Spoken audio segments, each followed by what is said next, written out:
Good evening and welcome to the Gulf Coast Sports Network. We're live tonight, or at least we're trying to be, from Weeki Wachee High School in Weeki Wachee, Florida, for the much-awaited Battle of Hexam. Of course, it's a big-time rivalry game in Hernando County, and we do want to say on the onset, we are having significant internet issues. Unfortunately, it's on multiple networks here in the area. We've tried several different transmitters. We're doing the best we can. This will be available in full HD recording later on tonight. We'll get this worked out during the game, but we're trying our best, so we'll hope that you'll bear with us. Thank you for joining us tonight. I'm Will Wilkie, and I'll be with you for the pregame show before we hand off the call to tonight's team of Paul Smith and Dave Barrett. If you're new to the Gulf Coast Sports Network, we're a registered nonprofit media company fully staffed by a wonderful crew of talented volunteers. All of our content is free, so please consider subscribing to our channel and our Facebook, Instagram, and Twitter pages, which you can find by using the handle at GCSN Broadcast. That's at GCSN Broadcast. Your follows, likes, and free subscriptions help us in offsetting our costs. And as always, we appreciate your viewership and the support of our sponsors and advertisers.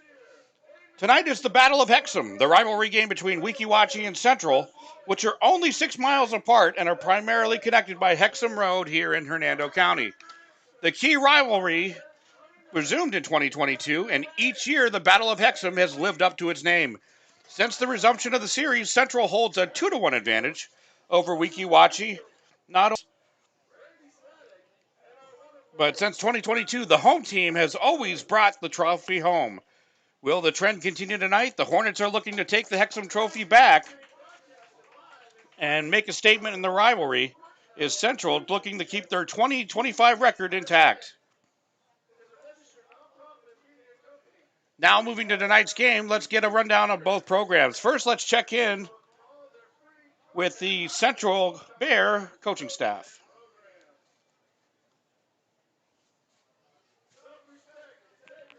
With the Central coaching staff, head by Jim Pusateri, he's assisted by James Mala and Lindell Hudson. Let's check in with Coach Pusateri for his keys to tonight's ball game.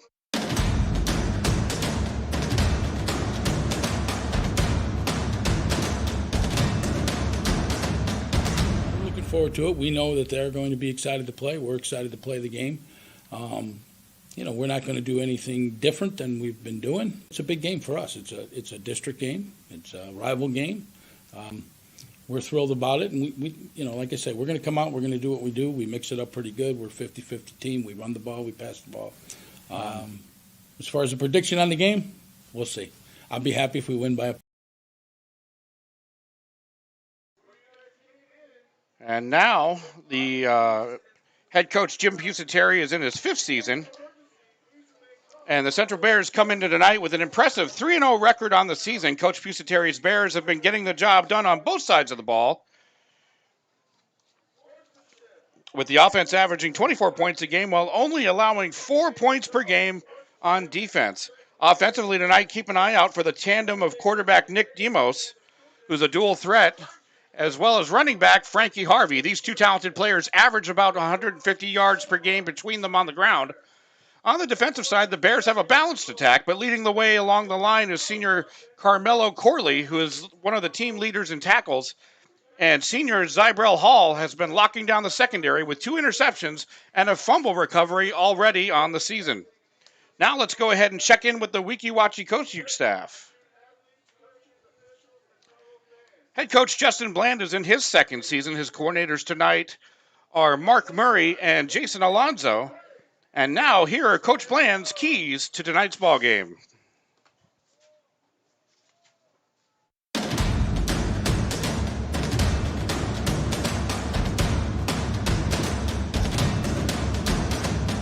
Tonight's game against Central, 3 keys for us are we have to eliminate penalties, obviously take care of the football, and then just make sure we don't put ourselves in a bad spot.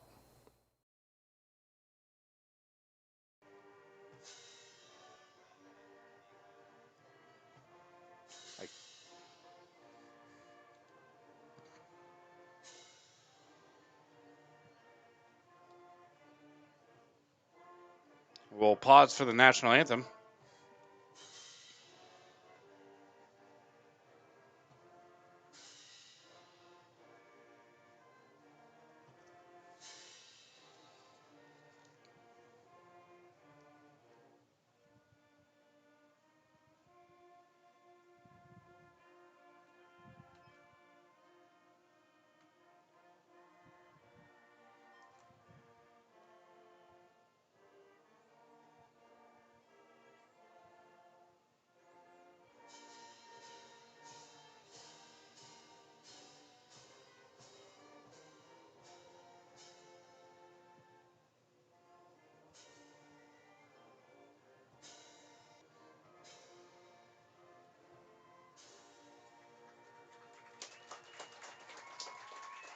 And that was the national anthem led by the Weeki Wachee marching band. Now let's turn our attention to the Weeki Wachee Hornets. The Hornets come into tonight's game with a 2-1 record on the season. They'll be looking to rebound tonight after a nail-biter of a game last week, coming up just short against Tenerac, 26-22. The Hornet offense has been hot this season, averaging 31 points per game. The Hornet offense is led by senior running back Leland Wright, who is on pace to shatter the 1,000-yard mark this season, with his current pace averaging over 150 yards a game and already 6 touchdowns on the season. On defense, it's been a pair of juniors that have been leading the Hornet swarm. William Giovinazzi has been all over the field, leading the team in tackles, averaging almost 9 per game, as well as 3 tackles for loss and a fumble caused and recovered on the season. Meanwhile, holding down the secondary has been junior Kevin Moss, the talented two-way player, average per game, and has already picked 2 out of the sky with a fumble recovery. I'd like to thank Coach Pusateri and Coach Bland for their time and assistance in helping us with our pregame show today. We're going to take a quick break and then come back to hand it off to Paul and Dave for tonight's call. We've got high school football action coming up next on the Gulf Coast Sports Network. We'll be right back. All right, Genty, time to learn the option play. Come on, Coach. I know how to run the option. Applebee's new Ultimate Trio. Mix and match 3 apps with 3 sauces, like shrimp, boneless wings, onion rings with sweet chili, blue cheese, and marinara. Or wonton tacos, waffle fries, and riblets with honey mustard, ranch, and honey barbecue. Or brew pub pretzels, mozzarella sticks, and waffles. How many combinations are there? There's over 80,000. Applebee's new Ultimate Trio. Choose 3 apps and 3 sauces for $14.99. That's eating good in the neighborhood.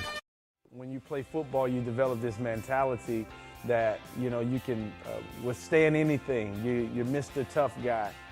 So years I had been battling. I was just excited to finally meet someone who knew what I was going through, who saw my pain, to think that in a matter of one treatment, and it got better and better as I began to get treatments throughout the month.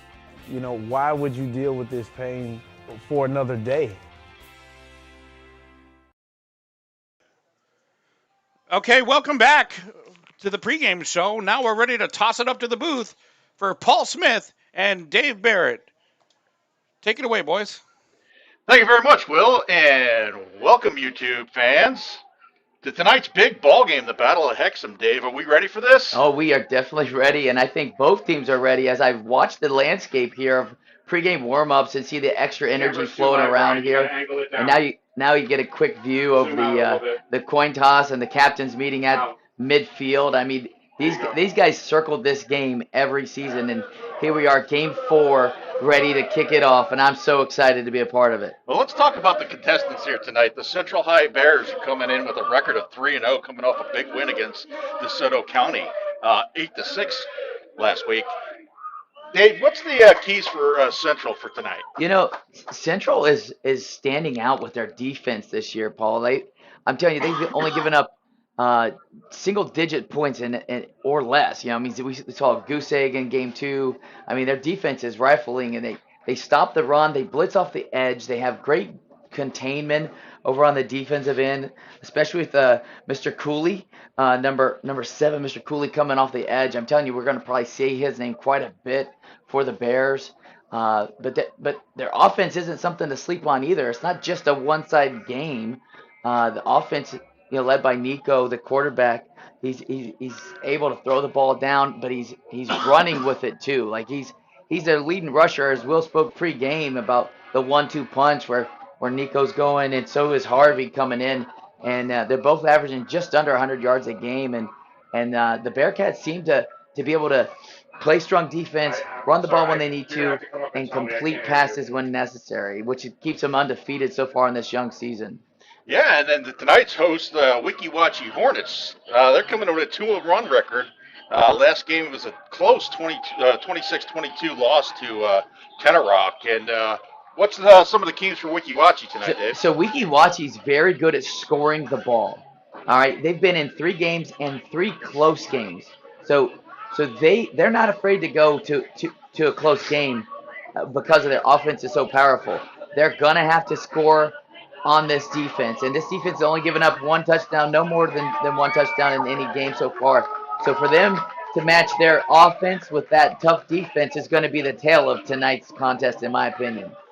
And last year it was a very close matchup here at the Battle of Hexam. It was a 15-14 edge by Central. Weeki Wachee jumped out to a 14-2 lead in the first quarter. And from that point forward, it was a kind of a stalemate all the way up until the fourth, until Central came back and put 14 on the board and took home the trophy. So here tonight, it's going to be another big matchup with the Battle of Hexam on the line, like Will was mentioning. Get here. I mean, you just do. Like, it's how you get here. And a lot of these guys are just miles away from each other, or maybe across the street, who knows. But it is a big rivalry. It is circled on the map. And a lot of these guys grew up together playing like local youth ball.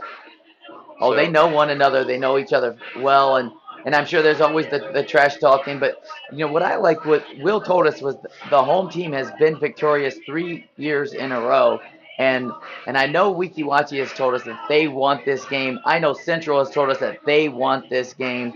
So it's almost time to kick it off and find out who wants it more.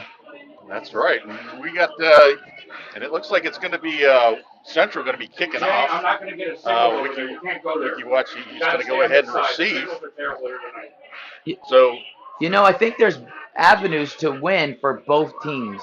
It's not far-fetched that Central would win this game. It's not far-fetched that Weeki Wachee could win this game with their offense. So I'm excited to see this contest unfold, and just I think we're in for a heck of a game, Paul. Yeah, you ain't kidding, Dave. So strap it up, boys and girls. We're going to have total leather here in a minute. Like I said, Weeki Wachee's going to go, Central's going to be kicking off to Weeki Wachee. That's going to be big number 9, Colby Zwan. Looks like Kevin Moss back deep, number 13 for the Hornets as well. So here we go. Let's get it on. A little short kick up to the up man. That is going to be Moss picking it up. He's going to find himself up into the middle. He's going to bring it out to about the 35. So Weeki Wachee will go ahead, start 1st and 10 at their own 35. Not terrible starting position, Paul. You kind of expect to start between your 25 and 35 yard line. So this will be a great starting point, or average starting point. Excited to see what the Hornets do on offense, especially with the pressure that they expect. He's been having a phenomenal year this year, 458 yards rushing and 6 touchdowns. So this should be a bang-up game. So get the man in motion. Wheeler, handoff goes up the right. He stopped there right at the line of scrimmage. Yeah, just too many defenders right there. Looks like Big 50 Gabriel Delavipez on the stop, but you saw Central blitzed both A-gaps early on that motion. As soon as the motion series started, they just kind of went in there for no gain. So it'll bring up 2nd and 10 for the Hornets.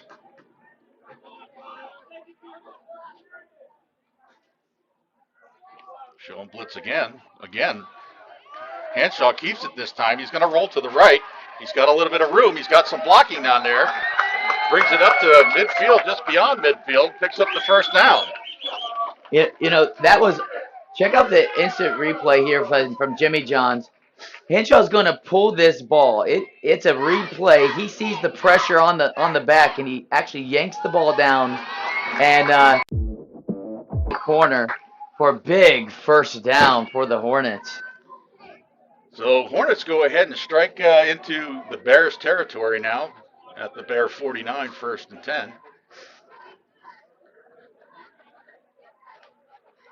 Hanshaw looking to the left. He fires over there. He's got a man open. Oh, just beyond the fingertips of his receiver. Diving effort by number 14, Zachary Wolf. Yeah, Zachary Wolf, diving effort. Great ball. Henshaw didn't have a ton of time. The Bears are consistently blitzing their middle backers, bringing them up to A and B gaps, and just not giving Henshaw much time. But that was a good ball, just outside. Bring up 2nd and 10 here. That's some decent coverage there, too, by Terrell Burton on the backside of that. So 2nd and 10 now for the Hornets. They got 2 in the backfield. Looks like it's Wright Moss. Correction, Wright Wheeler. Oh, take it down to the backfield immediately. That was Leland Wright again.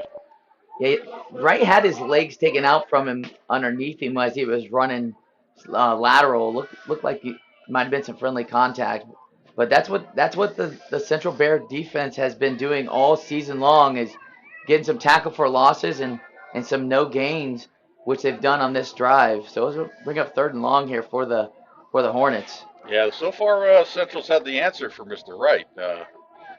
Like you said, it's going to be 3rd and long here, 3rd and about 13. Look for 13, number Kevin Moss, over here on the side closest to us for the receiver. There's the snap. He's looking to the left. He pulls it down. Heavy pressure by number 12. That's Anthony Santos taking down Hanshaw. That's going to bring up a big 4th down and long. Yeah, Santos just came in untouched, was able to bring Hanshaw down, and it did look like he was looking for one of those wide receivers, but you can't see him when the defender's in your face like that. So it is a punting situation for the Hornets here. And it looks like Levi Steiner is going to be doing the punting for the Panthers' restriction for the Hornets tonight. Internet, remind them of internet.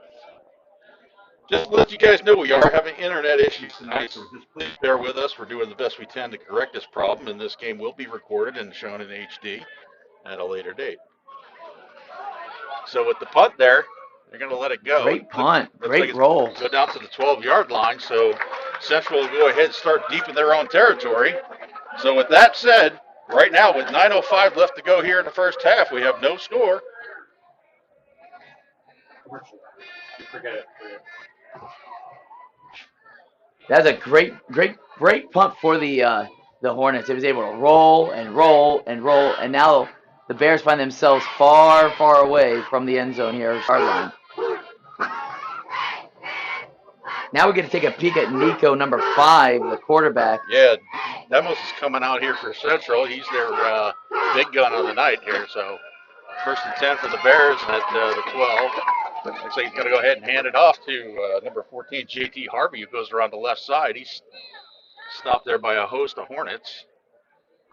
Picks up maybe about 2. Yeah, Harvey does a great job of keeping his feet moving on contact. You're going to see he extended that play about 2 extra seconds, fighting for each ounce of yards that there was on that little jet motion. So that'll bring up 2nd and about 8 for the Bears.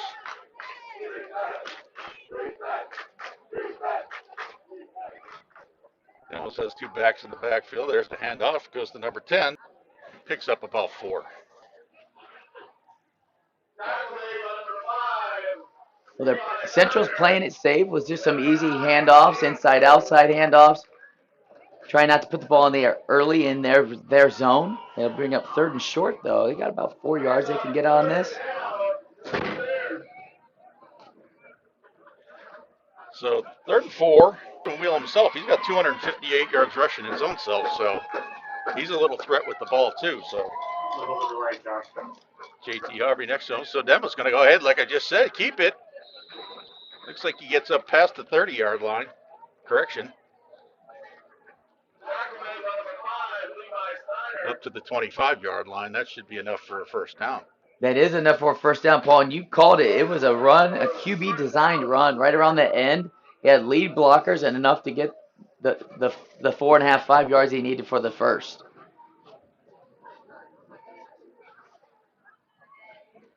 So after the 1st down by Demos, Bears got it at their 25. Split back formation. There's the handoff again to Harvey.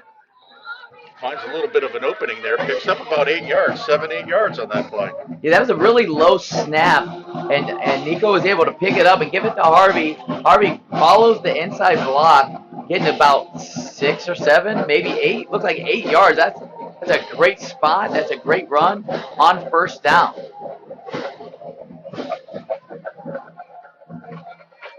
So Frank and Harvey and Melvin back in the split behind Demos. There's the snap. He's going to go to the up back there. That's going to be Melvin. Gets close to the 1st down. Maybe a yard short. Levi Steiner, number 5, outside linebacker for the Hornets on the blitz and able to get quickly to the feet of the running back for the Bears. Looks like it's going to be 3rd and short here, Paul. 3rd and short. Looks like they're going to have a timeout here. They're going to do a measurement. So it's close enough for the measurement there. It looked like he had to get to the 35, maybe 34.5-yard line. Yeah, it's tight. It's tight. I can't tell one way or the other from this position. Well, obviously with the 3rd and short situation, if it doesn't get the first down here, I mean, again,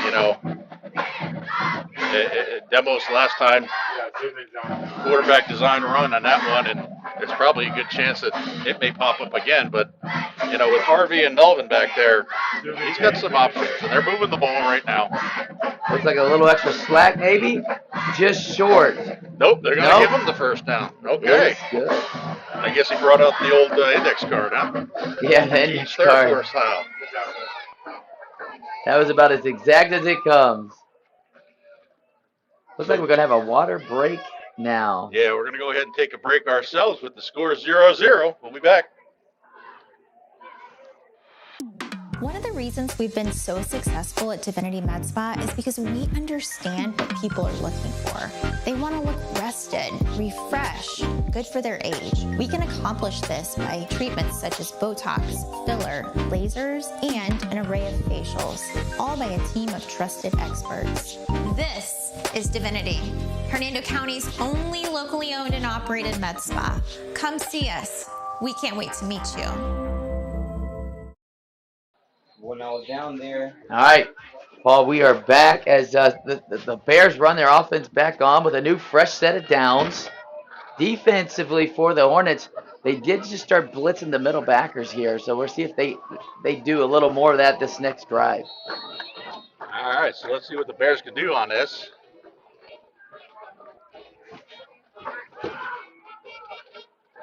Yeah, Colby Swain back there with them. With Harvey. There's a snap. They're going to give it to Big Colby. He's going to go ahead and rumble himself up the middle, taking a couple Hornets with him, and he crosses over the 45 and picks up the first down. That is not a guy you want to tackle too high, that's for sure. He was able to hit that hole. He followed Jackson Klein, number 58, is guard, followed him right up the middle for a big gain, and they're moving the chains again, putting up a pretty impressive drive this early as they started from their 12-yard line. They got him listed as 6'170". Yeah, I think not. That kid's a little bit bigger than that. But first down for the Bears. They're on a move there. They're going to go ahead and hand it off to Frankie Harvey. He's stopped right there at the line of scrimmage. Maybe back up. Yeah, the Hornets are swarming to the ball there. They had 4 guys on Harvey. Should be a tackle for a loss there for the defense. I'll bring up 2nd and 10 for the Bears. Methodically running the ball down the field. Yeah, we have not seen Nico put it in the air yet.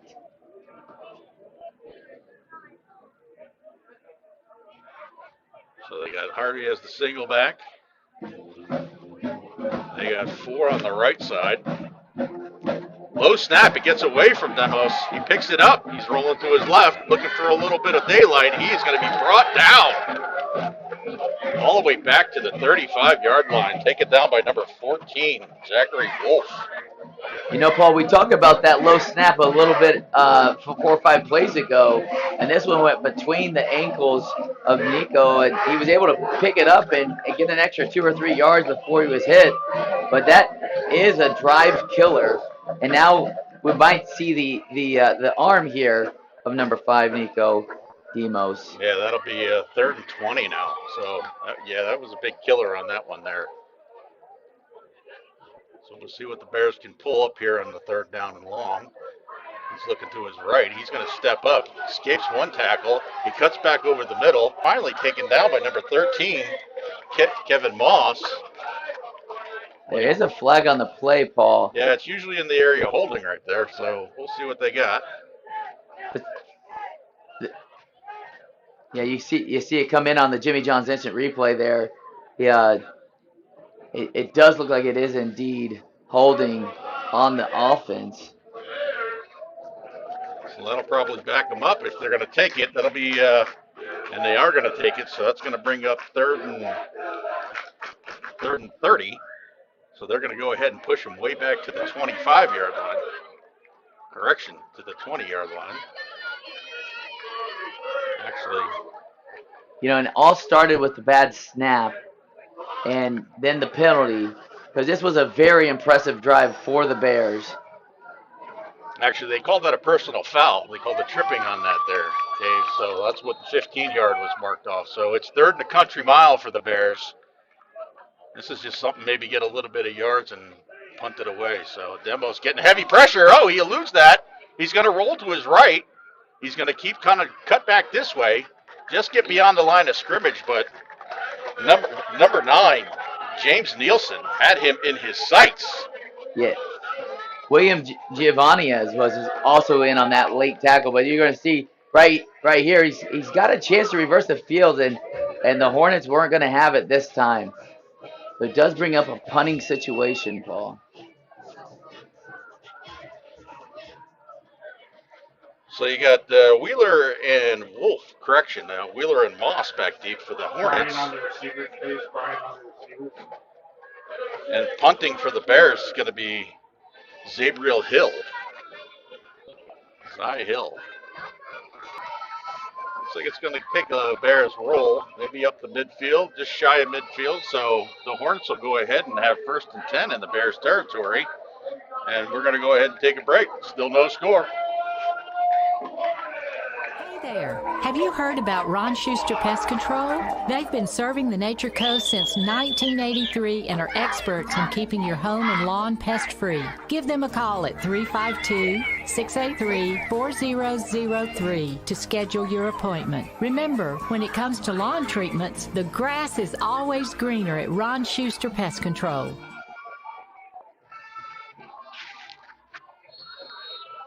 And we're back here. 2:58 left to go here in the first quarter. Hornets 1st and 10 in the Bears territory at their own 49. Hanshaw goes ahead and gives it off the right. Wright's looking up the middle. Now this time he gets some yardage. He picks up about 4 on that. He just hit the hole really fast. I mean, it's hard to tackle speed, and he just hits the hole so quick. Gets a good 5 yards and a strong first play.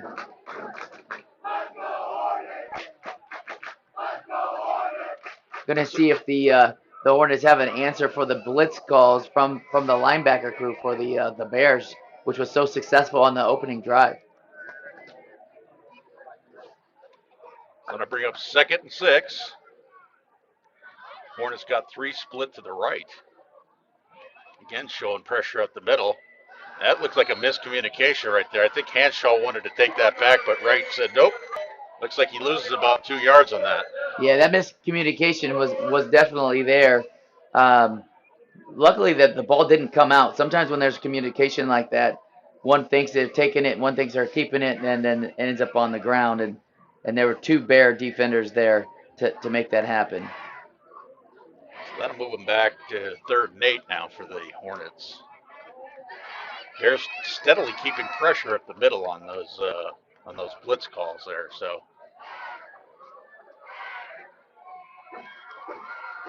they're going to give it to Wheeler. He's going to roll around to the left-hand side. Oh, taken down immediately by number 8, Terrell Burton. Nice read there by Burton.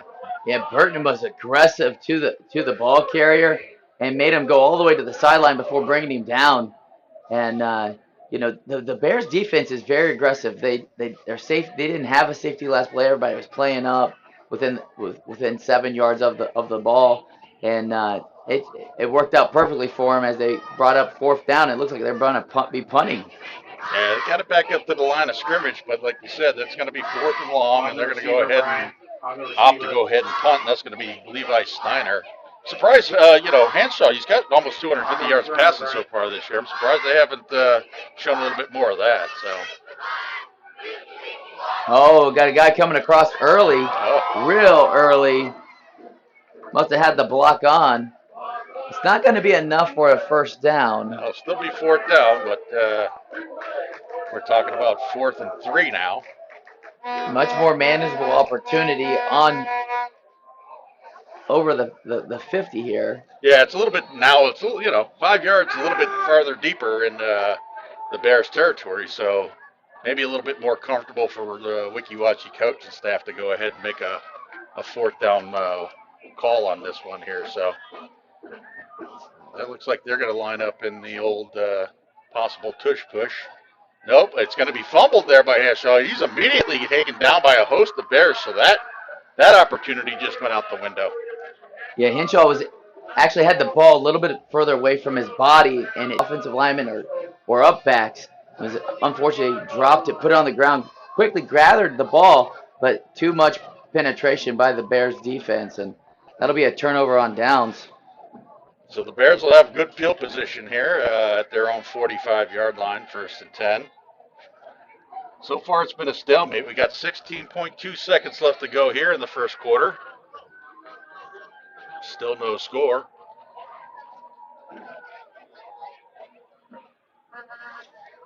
I got to go ahead and give it to Harvey, who tries to go around to the left-hand side, brings it back to the line of scrimmage, and immediately taken down.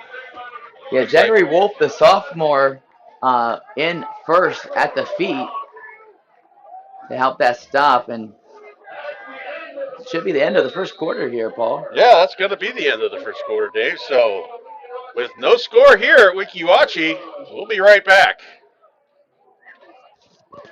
When you play football, you develop this mentality that, you know, you can withstand anything. You're Mr. Tough Guy. So years I had been battling. I was just excited to finally meet someone who knew what I was going through, who saw my pain, to think that in a matter of one treatment, and it got better and better as I began to get treatments throughout the month. You know, why would you deal with this pain for another day? So we're back here, the Battle of Hexam. Still no score here. These teams are going back and forth like a heavyweight fight, punch for punch, Dave. So, well, we knew this was a live game. We knew these guys were excited to play one another, and they keep fighting. And now we get to see more of the fight before halftime. A whole nother quarter of play. So let's get it on. I believe it's 2nd down and 2nd and 11 for the Bears. It looks like a little delayed snap there. And his penalty flag's over. Demis is going to go ahead and take this, but it looks like it's probably going to come back. He does get up to the 40-yard line of the Bears, but let's see what the flag is. Looks like everybody went ahead and shifted, but the ball. The center might have had a little delay on that, so that's going to be a penalty on the Bears. Yeah, the Bears.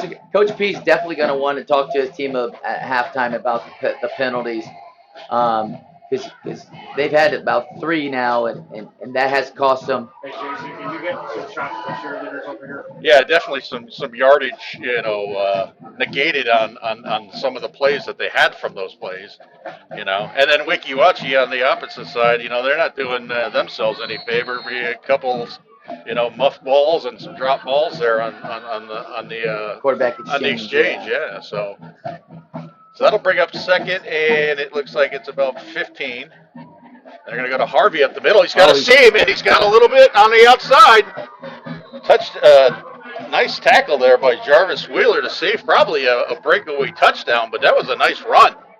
Yeah, we're going to take a peek over at this instant replay. He goes right up the middle, quick read, and then he breaks it over here, and that's where Wheeler's saving touchdown tackle happens, but that does get him out of field, free 1st down. So 1st and 10 at the Bear 41, at the Hornet 41. There's a snap. They're going to go to Melvin. He's going to look himself up the middle, maybe pick up of about 2 yards on that. Yeah, Levi Steiner was one of the first linebackers there to stuff the run here. And that's kind of been the Central Bearcats night, that, no gain, big gain. No gain, big gain. As they've been able to on the 2nd drive, being able to move the sticks a couple times. It's almost like they're waiting for 3rd down to do something. So it'll bring up 2nd and 9. They're going to give them 1 on that.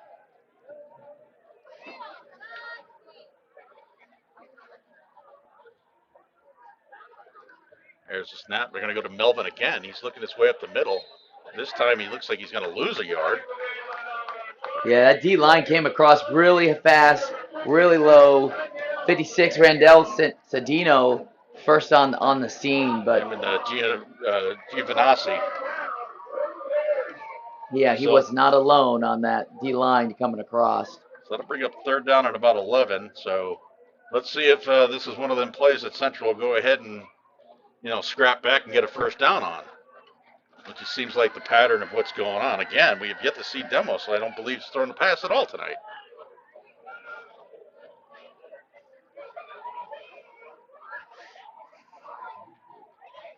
JT Harvey, those Demos. Oh, he's wrapped up in the backfield. Big play there by the Hornets. Number 56. Yeah. Brad Nielsen, Sandino. Yeah, he just shot across, untouched by the O line there, and had a direct path to Nico, and it does bring up a 4th in a long time. So the Hornets defense does stand, Paul. Yeah. So again, it's like we mentioned, it's one of those punch for punch kind of things, but They got Nico back deep, so maybe they are going for this. yeah, it looks like they are going to line up to go for it. Maybe a quick kick, possibly. There's a snap. He's going to roll to his left. He's got heavy pressure there by Nielsen. He eludes the pressure. He's going to get to the line of scrimmage and get knocked out of bounds. So that'll be a turnover on downs. Yeah, it's going to be Weeki Wachee's ball with some decent field position. And, coaches will do that when they believe in their defense. If I believe my defense can stop your offense, why not go for it? Yeah, these two offenses come. This is definitely going to be a running game. So they got 3 stacked in the backfield. There's the snap. They're going to give it to Wright. Wright's going to find himself a little bit of hole on the left side. Maybe pick up of about 4 yards. Yeah, they had the strong set towards the closest side to our screen, which was on the left there.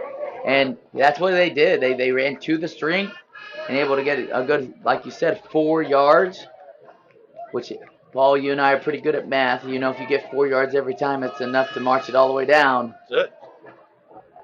But no team has been able to get 4 yards every play this night.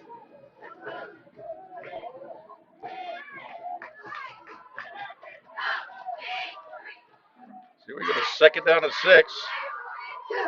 Hanshaw rolling to the right. He's got some room. He's going to take it himself. He's got going down the right side. He goes over to about the 32-yard line, taken out of bounds, but a first down for the Hornets.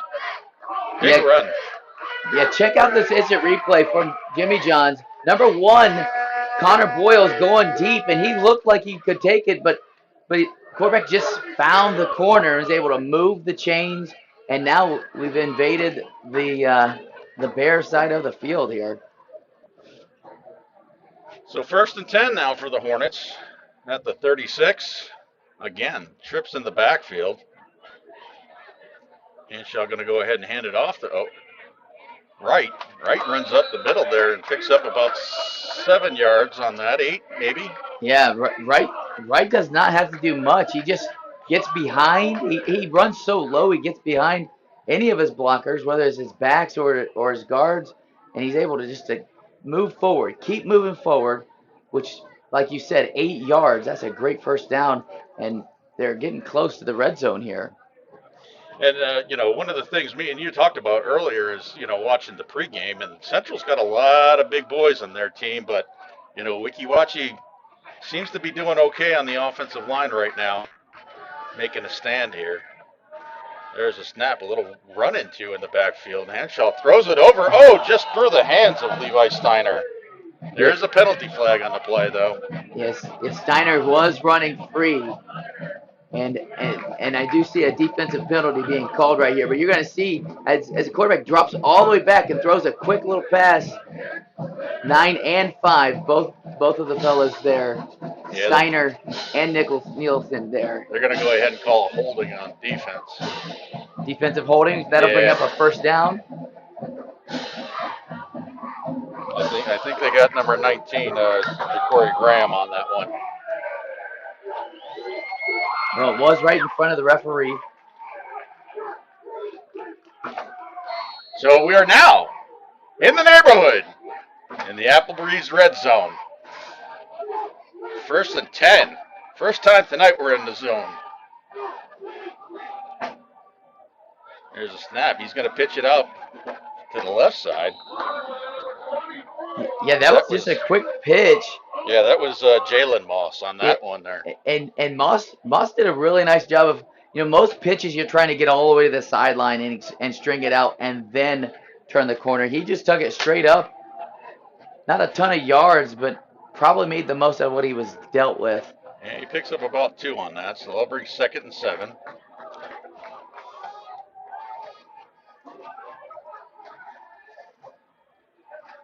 Again, they're going to go to Moss. He's going to go up the middle, but immediately taken down. Yeah, that's a big stop there for the for the defense of the Bears. Number 50, Gabriel DeLapez, quickly in the backfield for a tackle for loss. And now this is exactly where we've talked about, putting drives together and finishing the drives. And now it's 3rd and about 11 here. Yeah, 3rd and 11. So 4 tackle for losses for the Central Bears. 1 sack already in this first half. And we haven't called Corley too much tonight, the big man, number 7 for Central. So see if he's got a little something to say about this. 3rd and 11. Henshaw rolling to the right. Heavy pressure. Knocks the pressure away. Still rolling. Gets up to the line of scrimmage. Chucks it downfield. But that's going to fall incomplete.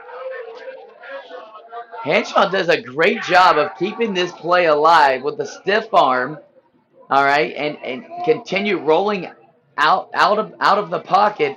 Eyes downfield. And delivers a pass before taking a loss on the play. So we're going to have a timeout here with 6 minutes left to go in the first half for a water break. So still no score. We'll be back. All right, Genty, time to learn the option play. Come on, Coach. I know how to run the option. Applebee's new Ultimate Trio. Mix and match 3 apps with 3 sauces, like shrimp, boneless wings, onion rings with sweet chili, blue cheese, and marinara. Or wonton tacos, waffle fries, and riblets with honey mustard, ranch, and honey barbecue. Or brew pub pretzels, mozzarella sticks, and waffles. Coach, how many combinations are there? There's over 80,000. Applebee's new Ultimate Trio. Choose 3 apps and 3 sauces for $14.99. That's eating good in the neighborhood. And we're back here, so it's going to be 4th and about 11 for the Hornets. They're knocking on the door just outside the Eating Good in the Neighborhood Applebee's red zone. Look at the crowd. They're loving this Battle of Hexam. Henshaw calling out the signals to the right there.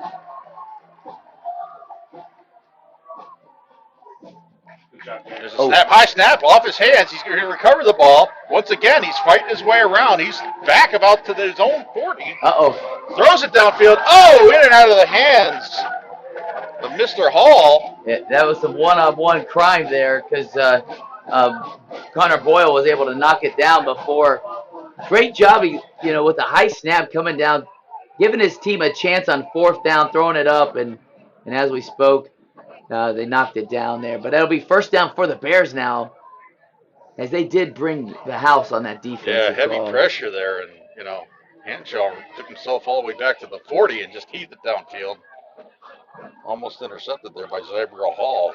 So the Bears will go ahead and take over. 1st and 10 at their own 20. Oh, we got a trip set.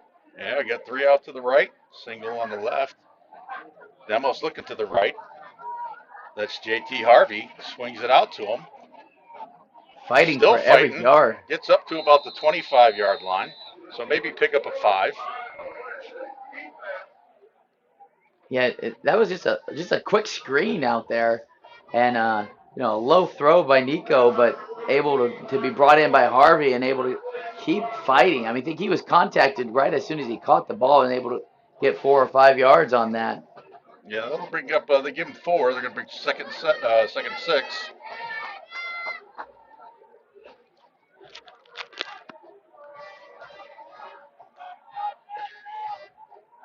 So Demos with Frankie Harvey next to him in the backfield. Going to give it to Harvey. He's looking for a hole at the middle. Picks up maybe about 2 on that. Just the inside run that we've seen most of the night. by the Bearcats. Yeah, 59, Geronimo Perez there on the stop for the Hornets. So third down situation again for the Bears.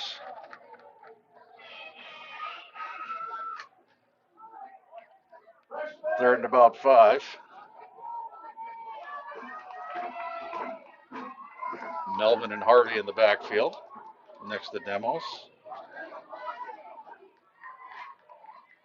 Oh, they got the jump on that, so that should be enough for the first down. We'll see how they mark it off. Let's take a look at the freaky fast Jimmy John's instant replay. Yeah, they're just gonna come across right here on the when he claps his hands, and it looked like two guys came across, but the linebackers were coming as well, and that's a free first down for the Bears. Can't anticipate that thing. You gotta watch the ball. Watch the ball. So first and 10 at the 31 for the Bears. There's the snap. Demos looking, scrambling, looking for a little hole. Still looking downfield. He's rolled to the left. He's gonna take it. He gets across the line of scrimmage, picks up about 3 yards on the scramble. Yeah, just runs out of bounds, able to keep his eyes downfield and keep it alive. And you know, this is great. He's able to move his shoulders right there. He's going to get outside. He 9 fights through the block there and makes him go all the way out of bounds there. But great pressure by Nielsen for the Hornets. So that'll bring up 2nd and 6 for the Bears. 3:28 left to go here in the first half.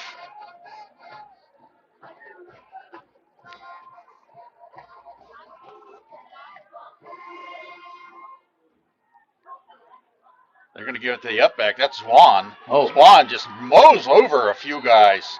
Brings it all the way up to the 45, 46-yard line. Yes, Swan's just able to get his pads down low and punish the defender right there. Low pads, runs his feet. Now it takes 4 guys to bring him down, and what a great first run. We're going to call that the Swan dive. The Swan dive, I like it, Paul. He probably deserves another carry after that. So first and 10 at the 45 for the Bears. They are going to give it to him again, and he does go plowing up the middle, picks up another 4.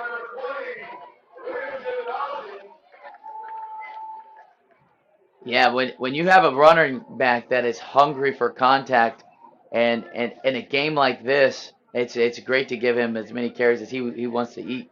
Again, look at that kid. That ain't 170. That's not 170. That's not 170.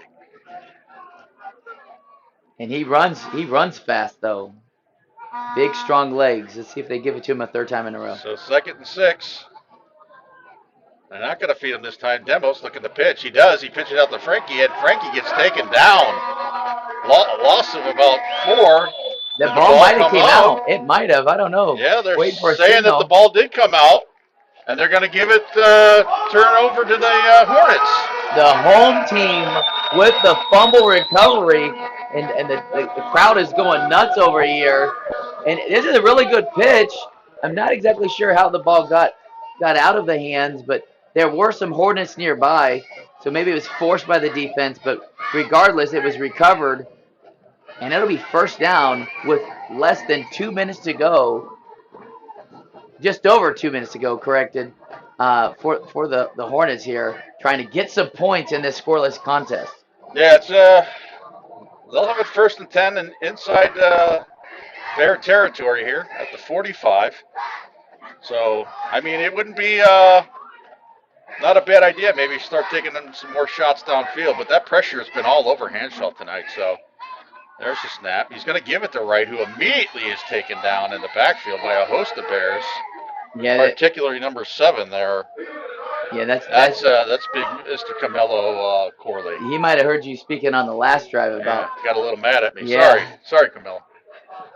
But Weeki Wachee's still trying to establish the running game right up the middle, right into the heart of the defense. I mean, you're talking about Corley, who's 6'3", 270, and then you also got Robert Weir, who's a sophomore, who's probably bigger than him. So, I mean, that's a lot of beef right there in the middle. So 2nd and 12 for the Hornets. Hanshaw drops back. Heavy pressure on both sides. He eludes it to the right. He's looking, fires downfield. He's got number 13. That's Kevin Moss. Gabriel Hall on that smackdown, he played the hands and the ball at the same time, was able to smack it out of the sky and to the ground. That's some great defensive back work there. Great, good ball, gives your guy a chance, and watch him just smack that ball out of the air, keeping his defense still scoreless. Nice shot there, John. Good job. And brings up a long third down. It's a big time for the play Bears. there. Yeah, big time play by Hall there. So 3rd and 12. 1:30 left to go here in the first half. No score.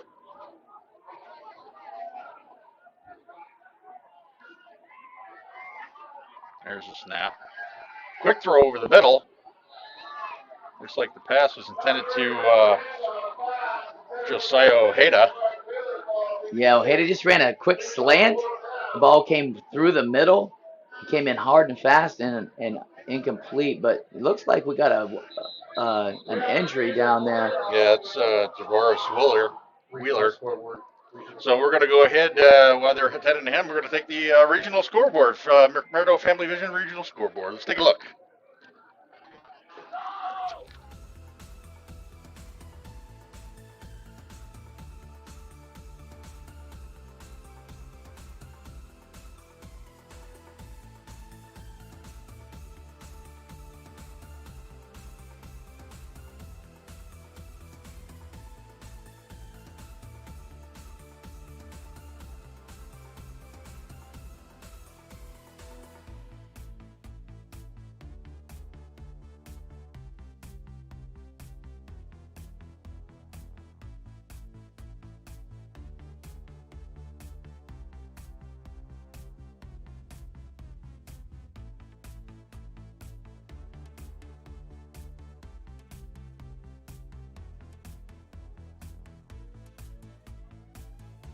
So we're going to go ahead and take a break while they're attending to the injured player. Still no score with 1 minute and 16 seconds left. We'll be back.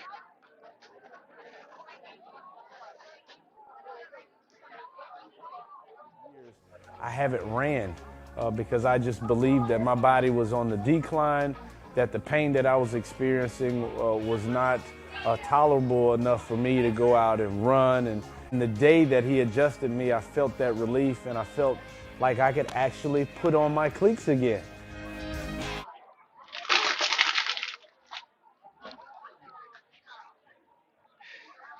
All right, so we're back here with the injured player getting helped up here. So Mr. Wheeler looks like he might going to be okay here.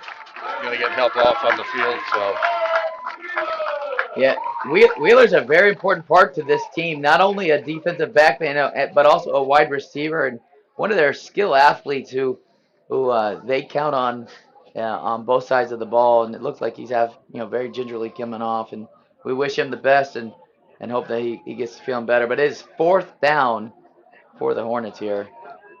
Yeah, we're looking at about a 4th and 12.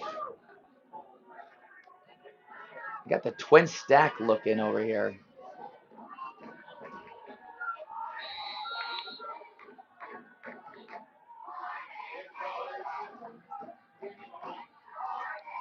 There's a snap. Hanshall looking. Fires to the right. He's got a man one-on-one out there. Over the shoulder catch. Touchdown, Hornets! That's Jeremiah Self. What an amazing ball thrown by the quarterback. Good protection. You're going to see the tailback over here take the blitzing outside backer there, and just a high, far, long throw and into the hands. And look at that excitement there by the receiver. Great catch. Great catch. Yeah, that was a beautiful catch there by Sostre there. Nice pass there, too, by Hanshall. Yeah, that's the junior. Right on a dime. The junior wide receiver. So the Hornets strike first here with 1 minute 17 left to go and a half. They're up 6-0. That was a 4th down completion for a long touchdown. Big time. So James Couchman going on for the extra point here, and it looks like Bears got a little jump. Going to be offsides. Be interesting to see if Coach Bland decides to go for a 2 here or just kick the extra point, because because now it's only 1.5 yards, but some will kick it. Some coaches will kick it. Some coaches will risk it. Yeah, I think It looks like they're going to re-kick it. going to keep the kicker out there, Mr. Kochman on the field. So he'll move a couple yards closer. Attempting to make the Hornets up by 7. Oh. Now it looks like they might fake it now here. They're going into a regular setup. Henshaw rolling to the right, looking. Heavy pressure. And it looks like he got stopped short, so that's not going to be any good. So It's still a very organized play, as it did look like to us that they were going to kick it with a quick transition and then right to the quarterback. I don't have your. So we're going to go ahead and. Jay, you got no signal. That's 6-0 here. We're going to take a break. We'll be right back. You can't move. You got to stay still.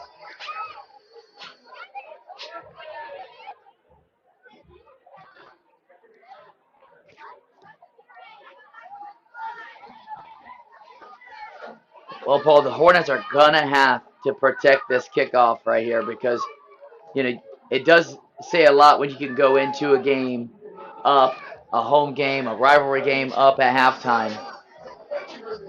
So, you got Weeki Wachee with 31 yards rushing, 41 yards passing, and that was pretty much, most of that was on that touchdown haul, Henshaw to Sastry, so. Now, Central has 4 really good athletes back deep. Do you give them a chance to run it back, or are you just going to squib kick this, put it on the ground, and see what happens? Well, I mean, the Hornets' defense has been adequate tonight, so that's a question that coach is going to have an answer to here. Looks like it is going to be short to the up back, and nice little golf shot right there. Kills it right there. But it's picked up, brought it back up over to about the 37. That looked like a nice wedge on that one there. Yeah, it did take a Weeki Wachee bounce because it looked like it could have gone out of bounds, but just stayed flat. And the Bears were able to get about 4, 5, 6 yards on the return. But now we get to see if Nico's going to throw this ball and the Bears are going to run some offense with just about a minute left till halftime. So it'll be 1st and 10 at the 38-yard line for the Bears. There's a snap. Almost looking. Rolls up into the pocket. Nobody downfield, decides to take it himself. He's going to cut back up into the middle. Still has an opening. Gets past the first down. And there's going to be a timeout. And there's a late flag on the play. It might have been a late hit. It didn't look like it was malicious, but it did, they did touch the quarterback on the ground. So you can see Nico right there changing directions. He comes down right there, and then he gives himself up. Looks like it was 51 there for Weeki Wachee. They are going to give some extra yards here, and Nico actually had time to step back and throw that ball, and then he decided instead of throwing it, he was just going to run it with his legs. Now he gets an extra 15 yards with the penalty, and now they have an opportunity here with just over a minute to play still in the first half. Yeah, it's unnecessary mistake right there. I mean, you're giving them free 15 yards on that right there. So the Bears will have a lot better field position now in Weeki Wachee territory at their 38-yard line. And they're going to give it to the motion man. That's Graham. Picks up about 7-8 yards in that play. Yeah, Graham got the jet as fast as you could and was able. I'm not sure if he went out of bounds. It doesn't look like it because we did just get a timeout called by the Bears there. Give them 49 seconds to score before the time expires, and they're down by 6. So Coach P's getting their best play called right now. Great shot, Brian. Well, I mean, that that 15-yard penalty is a real shot in the foot right there, and those are the kind of things. I mean, we're talking about the fourth game of the year now. Those kind of mistakes, they shouldn't be happening. Well, and the Hornets were in a little bit more of a prevent. They did not blitz up the middle. They didn't come off the edge on this drive yet as a defender. They were kind of keeping everything in front. So we'll see if they bring any more pressure, if they're going to let Nico come free and either run or throw with the ball. We're going to call it a 2nd and long, too, at the, looks like about the 32-yard line.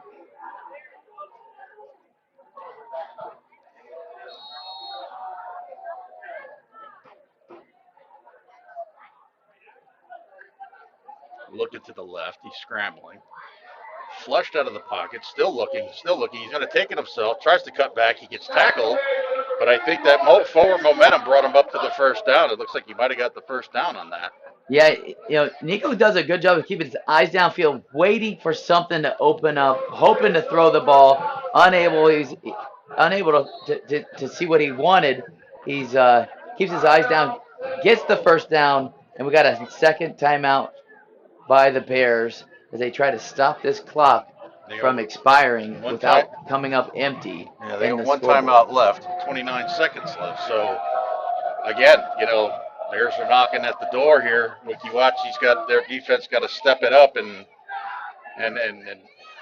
contain these guys here. So, but they do have time on their side because 29 seconds isn't a load of time with one timeout left. Number 8, Terrell Burton for the Bears is one of Nico's favorite targets in this spot, but also number 1, Mr. Hall. He was looking to earlier and just couldn't get the ball to. So if it's a throwing situation, which I believe it is, might keep an eye on those two fellas if they're in the game. You guys got to stay apart. So we'll call 1st and 10 at the 29-yard line. 29 seconds left. One timeout for the Bears.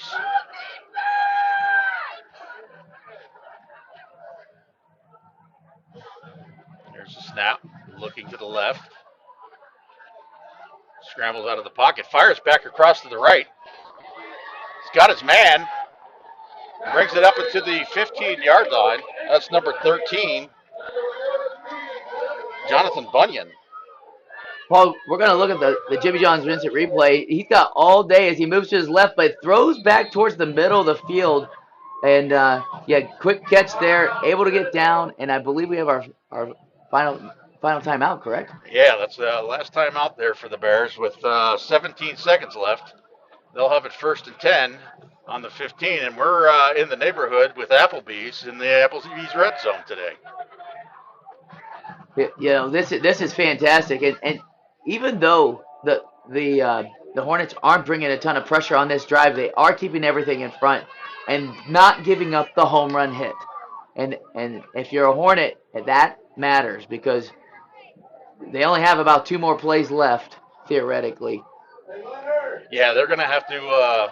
They make a nice stop here, and they still have a possibility of getting a first down, so the clock will stop momentarily for the shift of the chains on that. But again, time is kind of more on their side with the Hornets.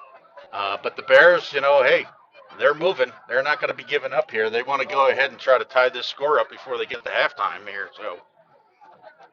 Nice shot, Brian. Again, coming down to a big heavyweight fight here, punch for punch. They're going back and forth. Yeah, which every rivalry, you love rivalries when they're like that. But Nico has had time on this drive to find the ball, to find the receiver. So the Bears will be 1st and 10. They're about the 15 on the right hash.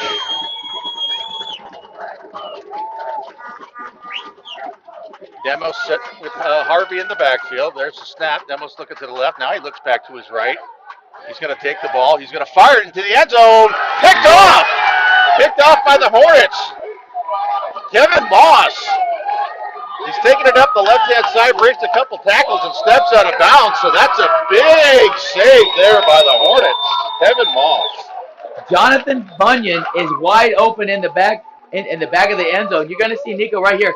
13 right there, wide open, and he's going to come.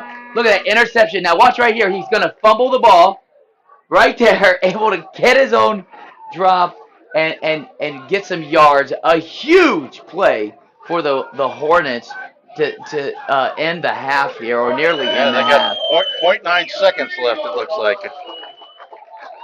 We can tell the home team is fired up. You can tell the home team's ready to go. That was a big play. And Moss, he was reading that like the book. He took the back corner, and then he saw, like you said, Bunyan put his arm up in the end zone, and, Demos tried to feed it to him, and Moss came right on over and said, "Thank you very much. I'll take it the other way." Yeah, great break on the ball by Moss. So they're just going to take a knee here and take it into the half. So, halftime score here at Weeki Wachee. It's the Hornets 6, the Bears nothing at the big Battle of Hexam here. So, let's throw it up the wheel for the halftime show. Thank you very much, Paul and Dave. Wow, what a ball game we've got going down here. The Battle of Hexam living up to its name. 6-0 score here at halftime. Welcome everyone to GCSN at the half.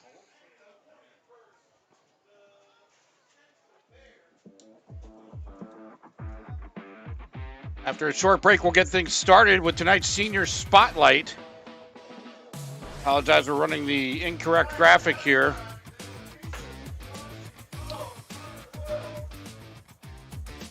So we're going to bring it out of that graphic. We've got the senior spotlight, Connor Boyle, tonight. Then we're going to bring it back for the first half Game Changer Award, sponsored by Game Changer Sports Apparel. Check in with Athletic Director Patrick McHugh. And then the McMurdo Regional Scoreboard. It's halftime, 6-0, Weeki Wachee over Central. We'll be All right, Genty, time to learn the option play. Come on, Coach. I know how to run the option. Applebee's new ultimate trio. Mix and match 3 apps with 3 sauces, like shrimp, boneless wings, onion rings with sweet chili, blue cheese, and marinara. Or wonton tacos, waffle fries, and riblets with honey mustard, ranch, and honey barbecue. Or brew pub pretzels, mozzarella sticks, and waffles. Coach, how many combinations are there? There's over 80,000. Hey there! Have you heard about Ron Schuster Pest Control? They've been serving the Nature Coast since 1983 and are experts in keeping your home and lawn pest-free. Give them a call at 352-683-4003 to schedule your appointment. Remember, when it comes to lawn treatments, the grass is always greener at Ron Schuster Pest Control. One of the reasons we've been so successful at Divinity Med Spa is because we understand what people are looking for. They want to look rested, refreshed, good for their age. We can accomplish this by treatments such as Botox, filler, lasers, and an array of facials, all by a team of trusted experts. This is Divinity, Hernando County's only locally owned and operated med spa. Come see us. We can't wait to meet you.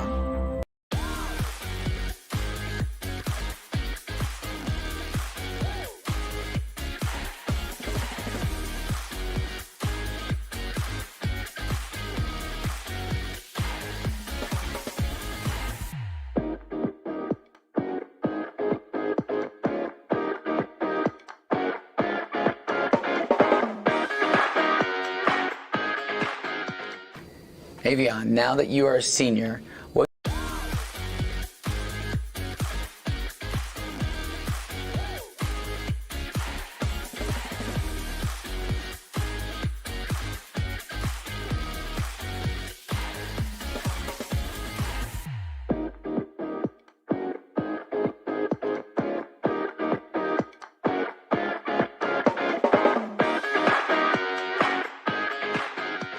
Connor, now that you're a senior and you've made your mark on this program, what can you tell me about the early days as a freshman to now these days as a senior? I would just say as a freshman, nobody knew who I was coming in here, and now as a senior, everybody's looking up to me as a leader on the team and expecting more from me every single day at practice, during the games, whatever, in the weight room, in the classroom. Coach Bland has taken over and has done some great things for your program. What have you noticed from the last years to this year with Coach Bland? Well, I noticed that he's very passionate about what he does, and he wants us to be the best at everything. So he puts a lot of work in behind the scenes, on the scenes, and everything on the field. And he's really dedicated to making us improve and proving to everyone that we're not a fluke, like they say we were last year. Coach Bland, you're coming into your second season. Last season was school record for wins. What can you tell me about Connor and his role in the resurgence of the program? When it comes to Connor, being in our program, he's one of those guys. He's a model player that you want to look for, a guy that's consistent every single day, from me asking for volunteers for a fundraiser all the way down to never missing practice. And he's just one of those guys that you can use as an example to teach the younger kids of like, hey, this is what I want. I want a guy that's going to be there, and when he's there, he's committed. I've never had an issue with a kid like Connor, and hopefully that's kind of an example. He sets an example for some of those younger kids. Connor, you've had a lot of accomplishments on the gridiron. What is your favorite game? I think my favorite game would probably be beating Hernando last year. I think that was a big upset that no one saw coming, and we just proved that, we're the big dogs around here. What was your proudest individual moment as a football player? I think my proudest moment would be scoring my first touchdown against Eustis in the spring game this year. Thought that was, really awesome feeling. Never felt it before, and excited to get more this year. One of the most important parts to any program is leadership. How does Connor's leadership fit for your guys' program? I mean, like I said earlier, he's a model guy. He goes to class on time. He's never misses class. Grades are perfect. He's a kid that a lot of his leadership you can push towards, and you hope that these young kids kind of look after. Like I said, never issues, no discipline, grades, everything. Like he's the perfect leader that you want. Leads by example. Absolutely. Yeah. Connor, tell me about your personal goals and your team goals for this season. My team goals are to win the district and make a playoff run this year. And then as far as my individual goals, I'd say, making an impact on the field, getting catches, touchdowns, and being the best leader I can on and off the field. Coach Bland, we all know that coaches care about on-the-field success. What's often overlooked is how much you guys care for off-the-field success. How does Connor off the field behave? Connor off the field, he's a great kid in class. He's one of the kids that we tell the kids, hey, sit in the front of the class. Connor's one. He's in the front of the class. He's making sure his teammates are in class on time. He's one of the guys that during the school day you see him constantly holding other kids accountable and making sure, even younger kids, the JV kids, he stays on them. He's like, guys, don't get caught walking around. Don't be late. Do your work. Yes, ma'am. No, ma'am. Yes, sir. No, sir type of guy. And he just makes sure that most of the football program on campus is doing that. Connor, football has been a long journey. Who would you like to thank from youth league football to now? Is there anyone or a group of people that you would like to thank for being a part of your journey? I think, obviously, my parents, they had a big impact on me, always motivated me to keep going and stay strong, keep my head up high. And then I'd also like to thank, the Weeki Wachee coaching staff. I think they actually have the biggest impact on me because they never gave up on me. It's always giving me shots and leading me to my best success. Connor, it's time for rapid fire.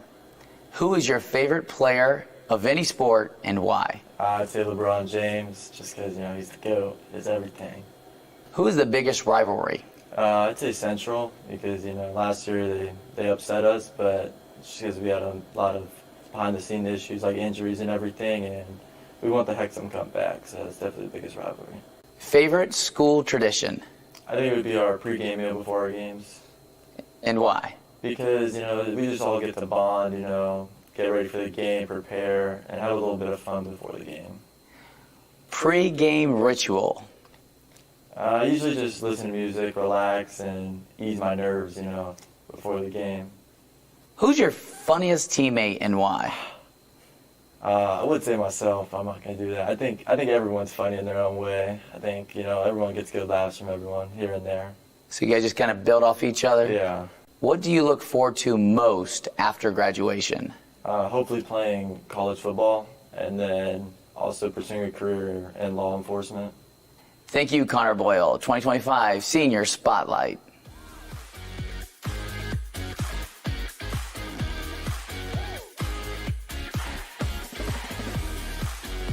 When you play football, you develop this mentality that, you can withstand anything. You're Mr. Tough Guy. So years I had been battling. I was just excited to finally meet someone who knew what I was going through, who saw my pain, to think that in a matter of one treatment, and it got better and better as I began to get treatments throughout the month. You know, why would you deal with this pain for another day? I went through the VFW, I went through the American Legion, and I felt they couldn't help me. And, you know, I got in touch with Chris, and he got right to work on it, and I'd say within a year, I had 100% disability. Welcome back to the Gulf Coast Sports Network. Now we're going to check out the regional scores with the McMurdo Family Vision Regional Scoreboard.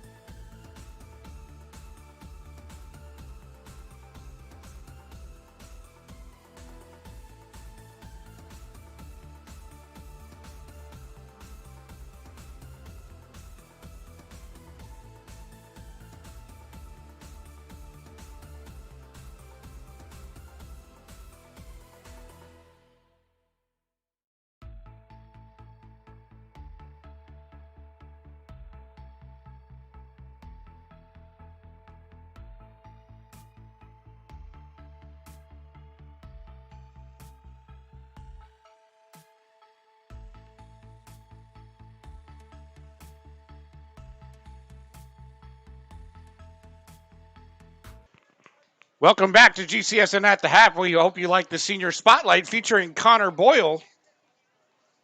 As a reminder, the full interview will be uploaded separately on our YouTube channel following tonight's game in the special events section. We apologize that we had yet another glitch where we ran the incorrect program for the start of halftime, but we got that fixed for you. So now let's go ahead and check in with our halftime first half game changers. First, starting with the offense.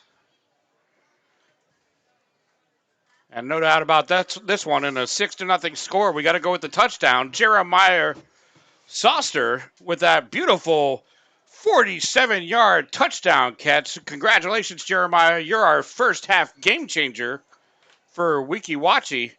And now let's go ahead and take it over to the defensive side.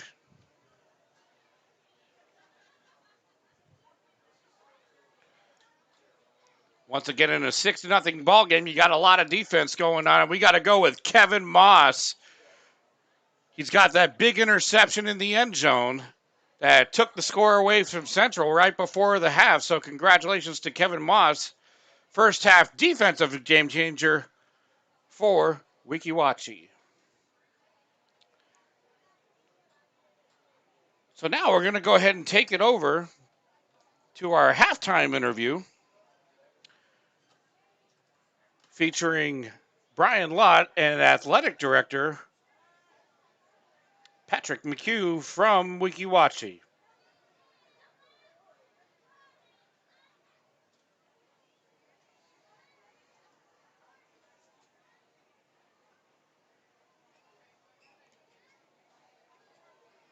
Good evening, sports fans, and welcome to the Hornets' Nest here at Weeki Wachee High School with a football game tonight between the Central Bears and the Weeki Wachee Hornets.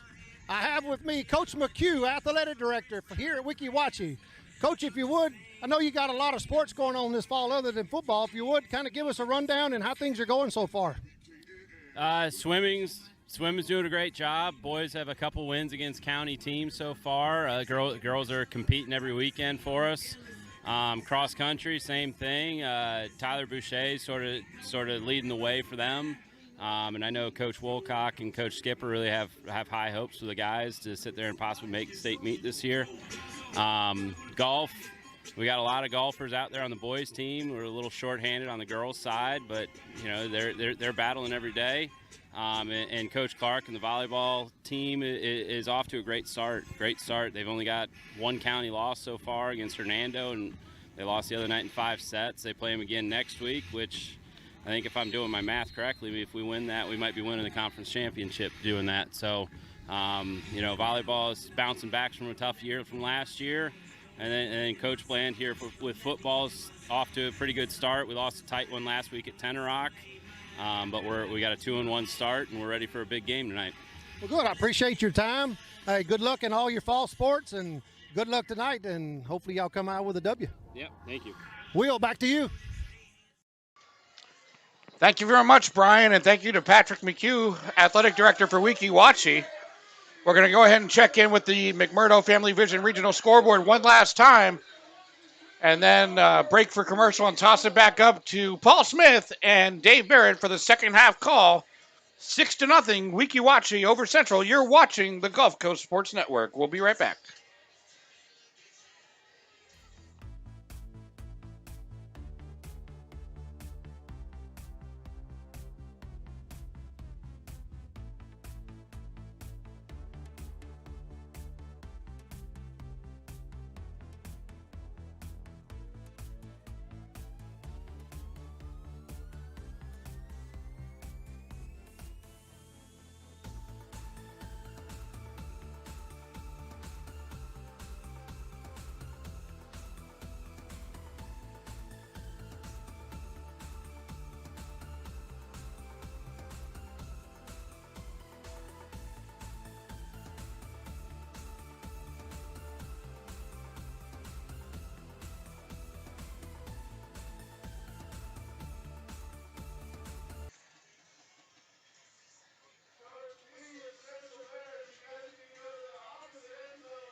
One of the reasons we've been so successful at Divinity Med Spa is because we understand what people are looking for. They want to look rested, refreshed, good for their age. We can accomplish this by treatments such as Botox, filler, lasers, and an array of facials, all by a team of trusted experts. This is Divinity, Hernando County's only locally owned and operated med spa. Come see us. We can't wait to meet you. I went through the VFW, I went through the American Legion, and I felt they couldn't help me. And, you know, I got in touch with Chris, and he got right to work on it, and I'd say within a year, I had 100% disability.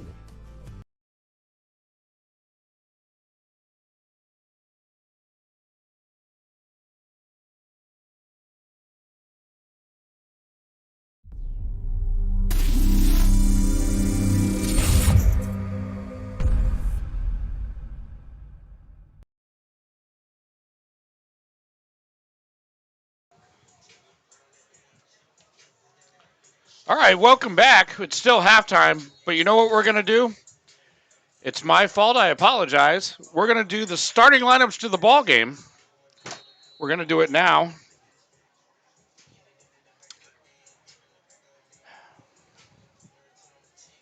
So let's go ahead and we'll start with Weeki Wachee on the offensive side.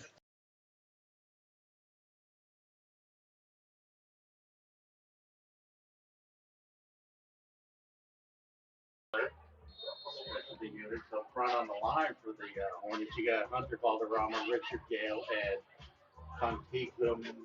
Yeah, sorry about that.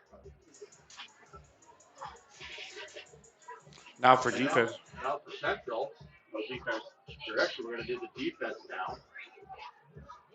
now. You got Richard Nielsen, Deshaun, and Richard.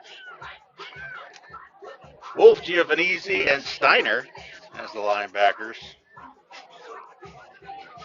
And in the secondary, Wheeler, Moss, Briselli, and Ojeda.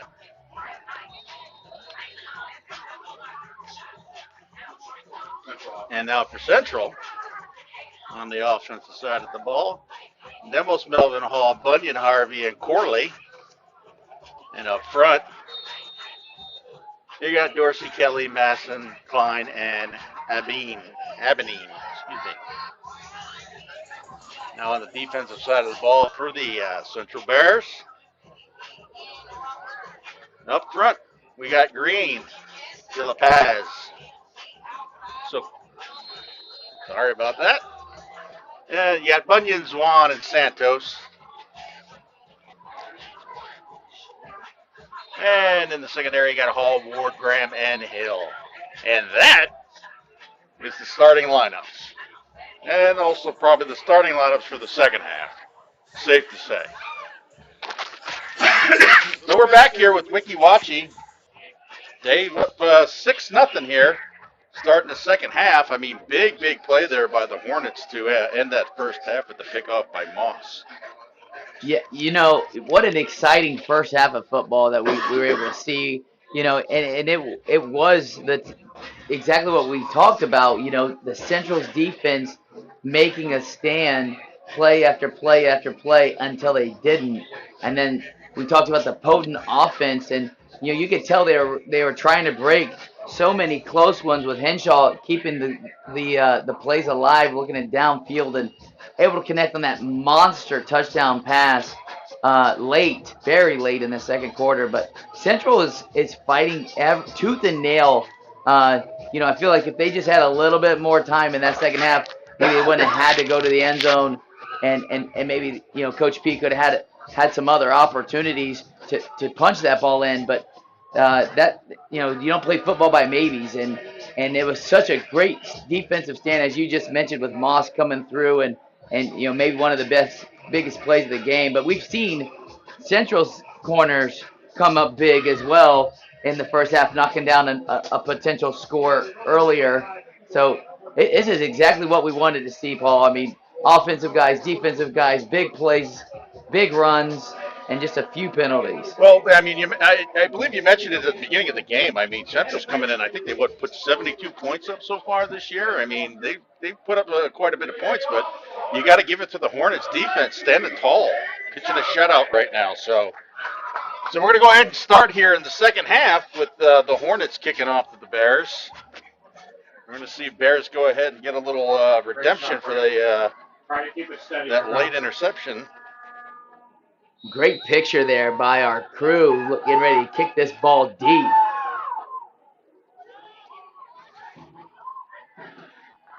That's going to go to Hall. Oh, it goes through his hand. It's going to bounce down to the 10. He's going to pick it up, look for some room around the left side, and immediately taken out of bounds at about the 17-yard line.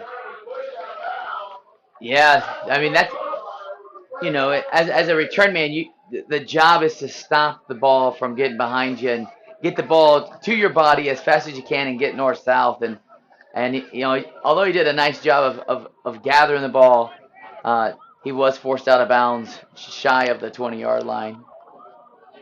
Or it looks like right at the 20-yard line, Paul. Yeah, they're going to give it to him up at the 20, so it's going to be 1st and 10 for the Bears, starting here in the second half at the 20. Last time they were in this formation, we had the screen out wide. Yeah, a little flare out to JT Harvey. So Demos is opening up the second half of passing here. He's looking. He's got a heavy pressure again by Nielsen. Nielsen's been in that backfield all night. Great shot, Brian. But Demos goes ahead and gets it up to about the 27, so picks up about 7 yards on that. Look how patient he is with the ball, and then he's able to make some yardage there with his legs. Fantastic run, and he's so, you never see him rushing when he's running. It's always just with his eyes. Yeah, he looks like he's in control. Definitely control. And he's definitely looking for an opening all the time because he is definitely cutting back. So it'll be 2nd and 4 after the 6-yard pickup. That's going to be a handoff to Melvin. And Melvin brings it up to about the 30-yard line. Now they're going to mark him about the 28. Yeah, it's going to be 3rd down and not a ton of yards. So, I'm pretty confident that this is going to be another handoff or run. Steiner and Giovanizzi on the tackle there. It'll be interesting to see if the Hornets bring some pressure. So 3rd and short.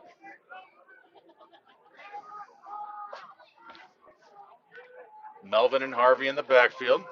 Demos on the center. He's going to take it. He's going to run right up the middle. I don't know. Yeah, that pressure came. It was. And we just talked about, smart football. They're gonna mark him short. And now it brings up a very important play in the game with a 4th down.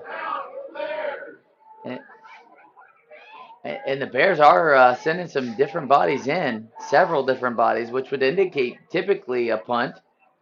Yeah, they only one punt tonight, and that was by the Bears. And Hall's going to go ahead and punt it back again. Looks like Wheeler's back, so Wheeler was the injured player in the second quarter, and back deep for us now. It is a fake, Paul. Paul, it's a fake. He's going to take it. He's across the first down. He brings it up to about the 38-yard line. So a fake there by the Bears. Caught him off guard. Wow, the snap was high. The snap was high. He jumped up, and you're just going to see it's just a sprint. As soon as he gets it, look, there it is. And he turns that corner, and he's able to get the first down to keep the Bears on offense on the field. So big fourth down play there by the Bears on the fake punt. That'll bring up 1st and 10 at the 36-yard line.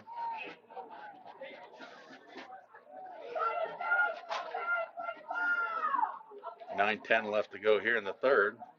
Demos going to cut right back up the middle and pick up about 3 yards on that, 2 yards. Yeah, that was the same option play where they had the turnover in the second quarter, and Demos decided he was just going to keep it this time and get a few yards. So it's 2nd and 8 coming up here. The Bears definitely have a methodical drive going here. Hornets still trying to stand tall, pitching this shutout here, holding the Bears in check. Trips to the right. Low snap. Demos kicks it. Picks it up. Immediately, Nielsen again. Nielsen is coming off that edge with his eyes up and with a purpose. And Demos didn't have much time to do anything but other than recover. You're going to see it right here on the GPON's replay. Right off the line. Sees the balls on the ground and secures the tackle. Tell you what, James Nielsen's been in that backfield causing an issue for Demos all night long tonight. So a big third down play coming up here for the Bears after the loss. It looks like about 10-yard loss on that. So once again, Weeki Wachee looking to make a big stand here. Got trips to the right again. There's the snap. Demos fires it out there. Quick catch. That's Jackson. He gains it about 8 yards.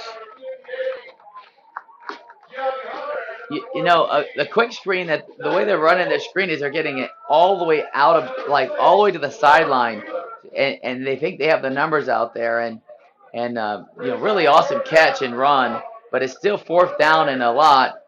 You think they fake it this time, or does that take the element of surprise away? You wouldn't do 2 back-to-back punts. I mean, that's punts, 4th and 12. So On the returners, Brian.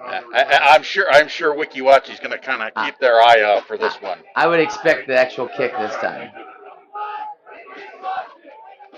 There's the snap. He's looking. He's gonna fake it again. They are gonna run, and nice stick there.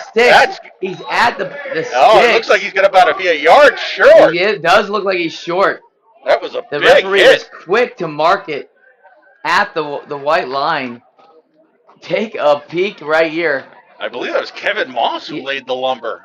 That was right there, right in front of the stick. Look, a great view by our cameraman, and that is going to bring up a first down for the Hornets. Huge play.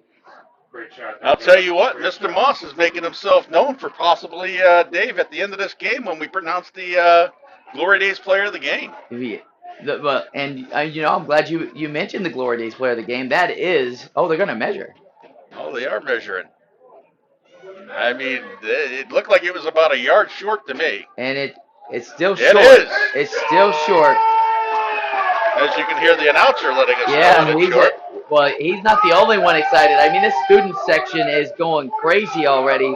And I don't know if they were going crazy because of the huge hit that Moss made or because they stopped him on their side of the 50. But regardless, huge play by number 13 right there, Mr. Moss. Great shot, Brian. As 2 big plays for the defense of standout. And now the Hornets are going to offense, and we're going to see if they can penetrate this defense, because this defense has been very, very tough to do so. So they're going to go ahead and take a water break. We'll go ahead and take a break. Right now, score Weeki Wachee 6, Central 0. We'll be back. All right, Jim, take time to learn the option play. Come on, Coach. I know how to run the option. Applebee's new ultimate trio. Mix and match 3 apps with 3 sauces, like shrimp, boneless wings, onion rings with sweet chili, blue cheese, and marinara. Or wonton tacos, waffle fries, and riblets with honey mustard, ranch, and honey barbecue. Or brew pub pretzels, mozzarella sticks, and waffles. How many combinations are there? There's over 80,000. Applebee's new Ultimate Trio. Choose 3 apps and 3 sauces for $14.99. That's eating good in the neighborhood. And we're back here. We want to mention tonight here at the stadium is Military Appreciation Night, so we want to go ahead and give a big shout out to all our military members and their families in the community, and thank you for your service. So 1st and 10 for the Hornets. Handoff is going to go to right. Barrels forward up to about the 40-yard line. So he picks up about 5. Yeah, big first down play for the Hornets, being able to get half of it, the first down on the first play. But as you mentioned, the appreciation there, we have a ton of the student body in camouflage out there tonight, looking great, and we love it when they can support any people in the military, as we all appreciate them. But looks like we have an injured player for the Hornets. Maybe it's a cramp. Hopefully it's just a cramp. Looks like big number 74, Samuel Valderrama. Looks like, he might be working a cramp on that calf there, so. Hey, Jay, can we get some crowd shots, Jay? So with 6:21 left here, big stop by the Hornets again. I mean, you got to give it up to this Hornets defense, Dave. I mean, they're standing tall. I know I've mentioned it before, but, hey, look. And Kevin Moss, he did get hurt in that first half, and thinking, oh wow, he's got a nice little ankle injury, but yet then he comes back, makes the interception, makes the big hit on the 4th down to stop the 4th down. Oh, come on, man. Yeah, it's a great game by many of these young players, and that's what Friday nights are all about here, rivalry games, and people rising up to the occasion, and we have it all here tonight with Gulf Coast Sports Network, and such a great opportunity here to broadcast for you guys. And don't forget to like, comment, and subscribe. There's some of that camouflage we were just talking about. Back on the ball, John.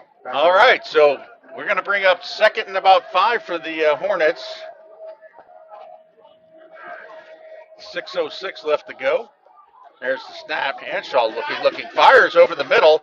Oh, almost a nice little one-handed grab by Ojeda there, but it's going to fall incomplete, bringing up 3rd down. Yeah, Ojeda had a tough catch on it, but swarming to the ball was Ja'Cory Graham, number 19, as you're going to see him right here make it the catch. Oh, so difficult right there. Yeah, Graham breaking up that pass. Nice play there. Would have been enough for a first down. It does keep it at 3rd and 5. Manageable. Probably 2 down territory. Yeah, I mean, the way these two teams are going, I don't foresee another punt coming for the rest of the night, Dave. These guys are out for blood, and they're just going to keep the ball and try to run it down their throats. Pressure's coming. Yeah, hot snap. Oh, he pulls it back away from right. He's flailing into the backfield. Oh, number 13's got it. He just chucks it. And he's outside the box. Jonathan Bunyan, that's going to be just an incomplete pass, but big, heavy pressure by Jonathan Bunyan. That could have been a 17-yard loss if Henshaw did not throw that ball. That was a huge heads-up play by the quarterback. I mean, it looked like he gave it the right and then ripped it right out of his stomach, saying, "No, man, you got 3 guys on here already." He did take it out of the stomach forcefully, but there is a flag. I don't see the flag, but I heard there's a flag. So sometimes it's the illegal man downfield. Yeah, intentional grounding. They're going to call intentional grounding, so that's going to be a loss of down. So it's going to bring up that 4th down and long.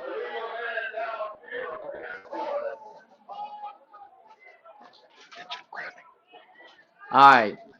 It does look like they're still signaling 3rd down on the field. So that'll be okay. Now the referee is signaling 4th down. It should be 4th on the intentional grounding play. So huge momentum change. So now this is you know what? I take that back. There might be a punt, Dave. Yeah. After that, that's going to be and Central is coming to block this. 4th and a Hexam mile. Oh, it looks like they got the jump on that, but no. Oh, heavy pressure. Yeah, they were coming from the go, and Levi Steiner caught the punt high, but he tucked it down to go with it. And Amon Grimes getting into the backfield, taking down Steiner. I thought for sure they were going to get an offsides in that because it looked like he made a jump on that one, but I guess he timed it pretty right according to the officials' eyes. So, Bears in good position here. 1st and 10 at the 35.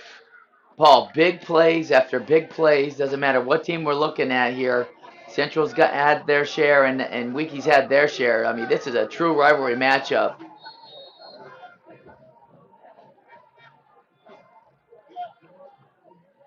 So Demos steps back in the pocket, fires it down the middle. He's got it. Touchdown, Bears! Jonathan Bunyan. Jonathan Bunyan all by himself on the white line. I mean, he is all by himself, and a huge pass on 1st down by Nico. He just steps down, throws it, and there's no corner there. And the corner just looked like he was going over to cover number 10, Melvin, on that play, and he left Bunyan wide open in the end zone. Melvin did drag him in. A great heads-up play. We have a tie game at the moment, but Central's going to try to kick the extra point here. So they're lined up for the extra point, and it's going to be off to the left. So the score will be tied.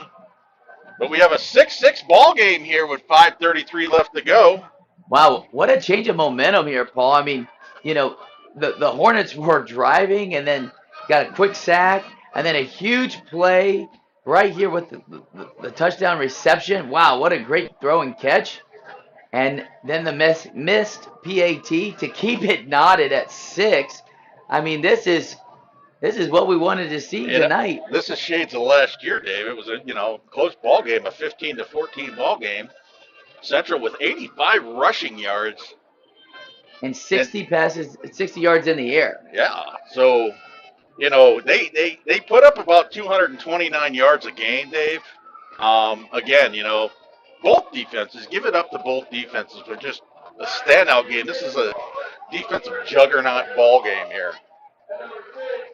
Well, Wheeler and Moss are going to be back deep for the Hornets on this kickoff. 2 electric players who've already made their impact on this game already.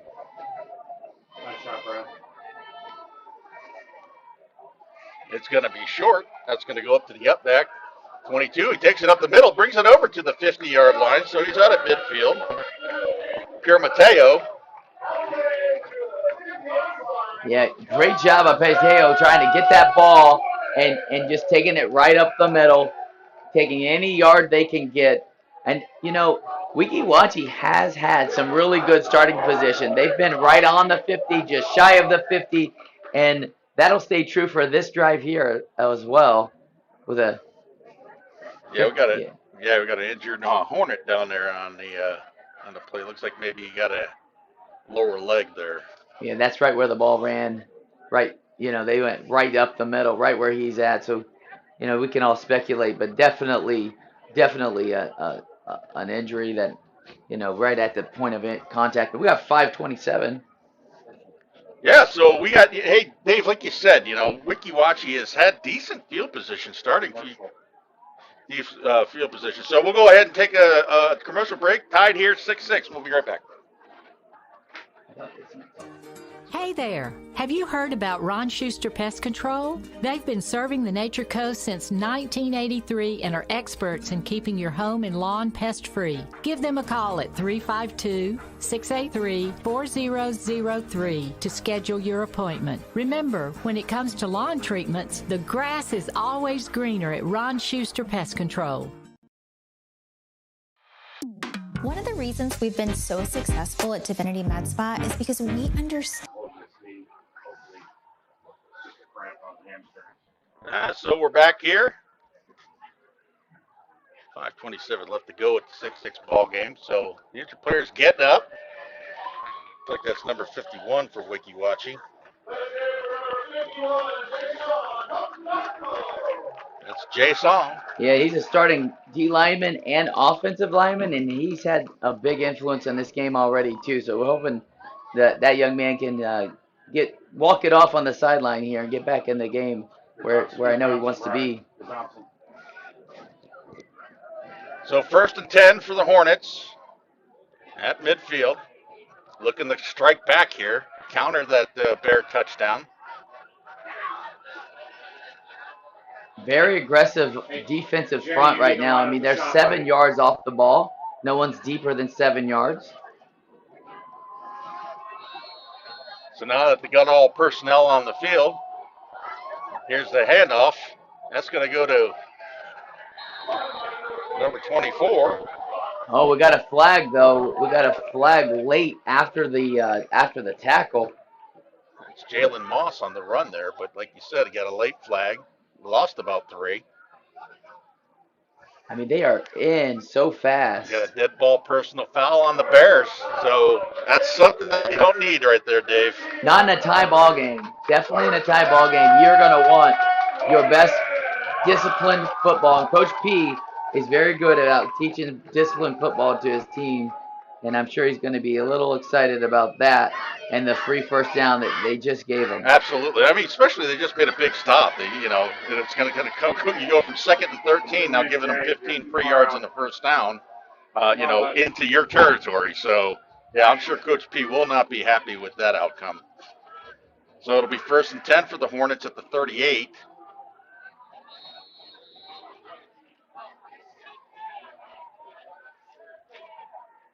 Jalen Moss in the backfield. That's a bad exchange between Hanshaw and Moss. Hanshaw was able to get on the ball. So all night, Hanshaw's been getting the snap and putting it in there, rushed like that. And that's the first time I've seen it really come in late, but it does kind of stick to his hand there as well. So a loss of down really for him because now it's 2nd and 12. 2nd and 12, yeah, it's going to bring up big 2nd and 12. Nice shot, Jay. I'm losing you. A good view of the big old lineman there for the Hornets. There's a snap. There's the handoff to Moss. He goes up the middle. He does pick up about maybe 6 or 7 on that play. The ball does come out, but the referee has signaled that he was down first. A quick signal by the referee to say that he's down, but it is going to be 3rd down and a little more than 5 here. Well, it looks like they've switched it up a little bit, and they're trying to get Moss a couple carries there. I mean, Leland Wright has kind of been stifled tonight by this Bear defense. Hasn't really had nothing to right home the ball. Well, number 7, Mr. Corley there for the Bears has been blitzing the A and B gaps all night long, and he's not too far from the line of scrimmage right now. Nice shot, Brian. So Moss will be a lone setback. Third down play here. He does give it to Moss, who goes right up the middle. Maybe gets back to the line of scrimmage. So that'll bring up 4th down. All right, so big play here for the Hornets with still in the 3rd quarter, tie ball game. They got some big receivers out there, the Hornets do. Number 1, Connor Boyle, he's 6 foot tall. We already heard about Mr. Moss. He's nearly 6 foot tall, but has some electric speed. So 2:55 left to go here in the 3rd quarter. I can expect probably some heavy pressure coming up here by the Bears. They got a bunch of people up there in the box. And, it made them jump. They did make them jump. They're still going to have to run a 4th down play. It's not going to be enough for the first down. You're going to see the quarterback attack the line of scrimmage and get his hands underneath. And as soon as he does, and they come across right over the ball. Yeah, that was Amos right there. Amos Grimes. I mean, you're right in front of the ball. You got to watch that ball. Well, I know he wanted to be the first one to stop the quarterback sneak, and now it's going to be 4th and 2 where they could quarterback sneak it. So here we go, 4th and 2. Big 4th and 2 for Hornets. Ball game tied 6-6. Oh, they're bringing some pressure. There's the snap. They're going to give it the right. He's going to bounce it around to the right side again. He looks like he might be short, maybe by a half a yard. He looked like he was going to get it, and his feet came out from underneath somebody on the Bears defense. Took out the ankles here. As you see, number 8 right here running with the ball. And obviously his legs just get taken out. That was number 19 for the Bears. That's Corey Graham on the big stop. Huge stop for Graham. Turnover on downs, 1st and 10 the Bears. So yet another defensive stand. So Bears will take over, looks like at their own 30-yard line.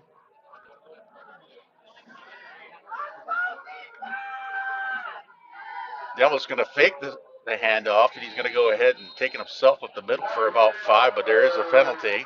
It looks like an illegal shift.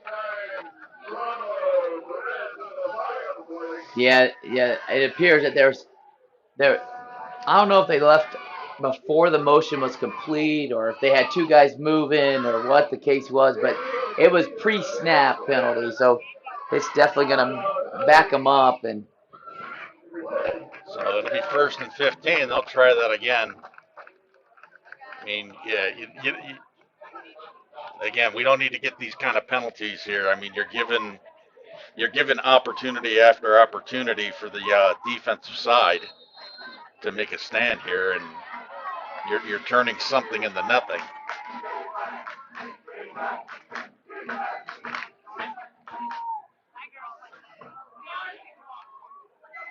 So Devil's looking across the middle there. He hits number 21 in and out of his hands. Good pass. Sam Jackson. He had it. And Sam's down now. Hopefully he's okay, but that was a big-time throw by Demos. And Sam Jackson, we're going to see it on the replay, the Jimmy John's instant replay. It's a great pass, and he leaves his feet.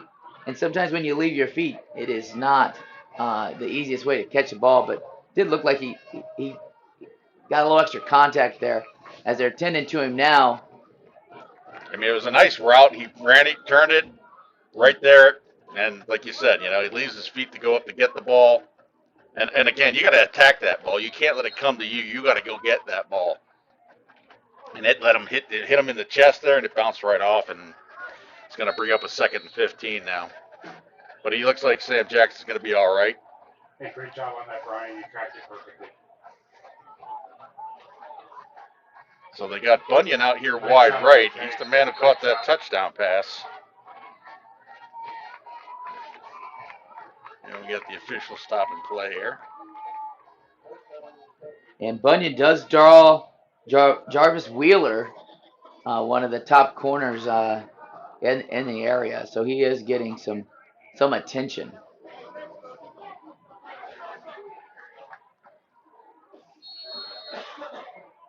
So 2nd and 15.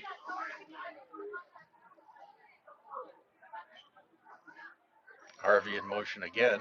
They're going to give it to him. No, double reverse. It's going to go to Hall. Hall breaks around the right side. Picks up about 10.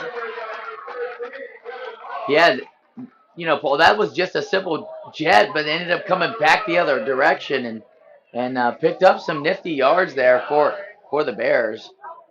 They got about half of what they needed, maybe a little more than half. Kevin Moss on the stop on that. Yeah, Moss is coming up big again with a big-time stop. So it looks like we got about 3rd and 5. 3rd and a long 5. 1:15 left. Score tied. Bears 6, Hornets 6. Bears on a little bit of a drive here. There's a snap. Demos looking, scrambles to the left. Still looking. Nielsen again. James Nielsen. He's an animal. Nielsen is a machine out there on the end, and you're going to see Jimmy John's fast replay here. It looks like there's plenty of time, and then he breaks it out, and look at him just attack the hips of Demos there and Yeah, brings up a big fourth down here. Nielsen broke off that block there. I mean, he was getting manhandled, broke it off, chased Demos down, brings up a big fourth down again. So let's see if the Bears are going to actually punt. Weeki Wachee with 8 tackles for the loss. Nope, looks like Hall's looking. He's scrambling, getting some pressure by number 6. He does break away, and lo and behold, it looks like he got himself a first down. You know, it's the third time they've ran this play, and 2 out of the 3 have been very successful. And he's so athletic. He's just looking downfield. Looked like he was going to throw it this time until he didn't. And you're going to see right here, he looks with the ball, and those are great athletes that he's out running there and getting the corner on and finds the first down, something he didn't do the last time. That was Baker and Wheeler. He just turned the Jets on. Well, So that'll be the end of the third quarter here, Dave. We're going into the fourth. Ball game tied, 6-6. We'll be right back. When you play football, you develop this mentality that, you can withstand anything. You're Mr. Tough Guy. So years I had been battling. I was just excited to finally meet someone who knew what I was going through, who saw my pain, to think that in a matter of one treatment, and it got better and better as I began to get treatments throughout the month. Why would you deal with this pain for another day?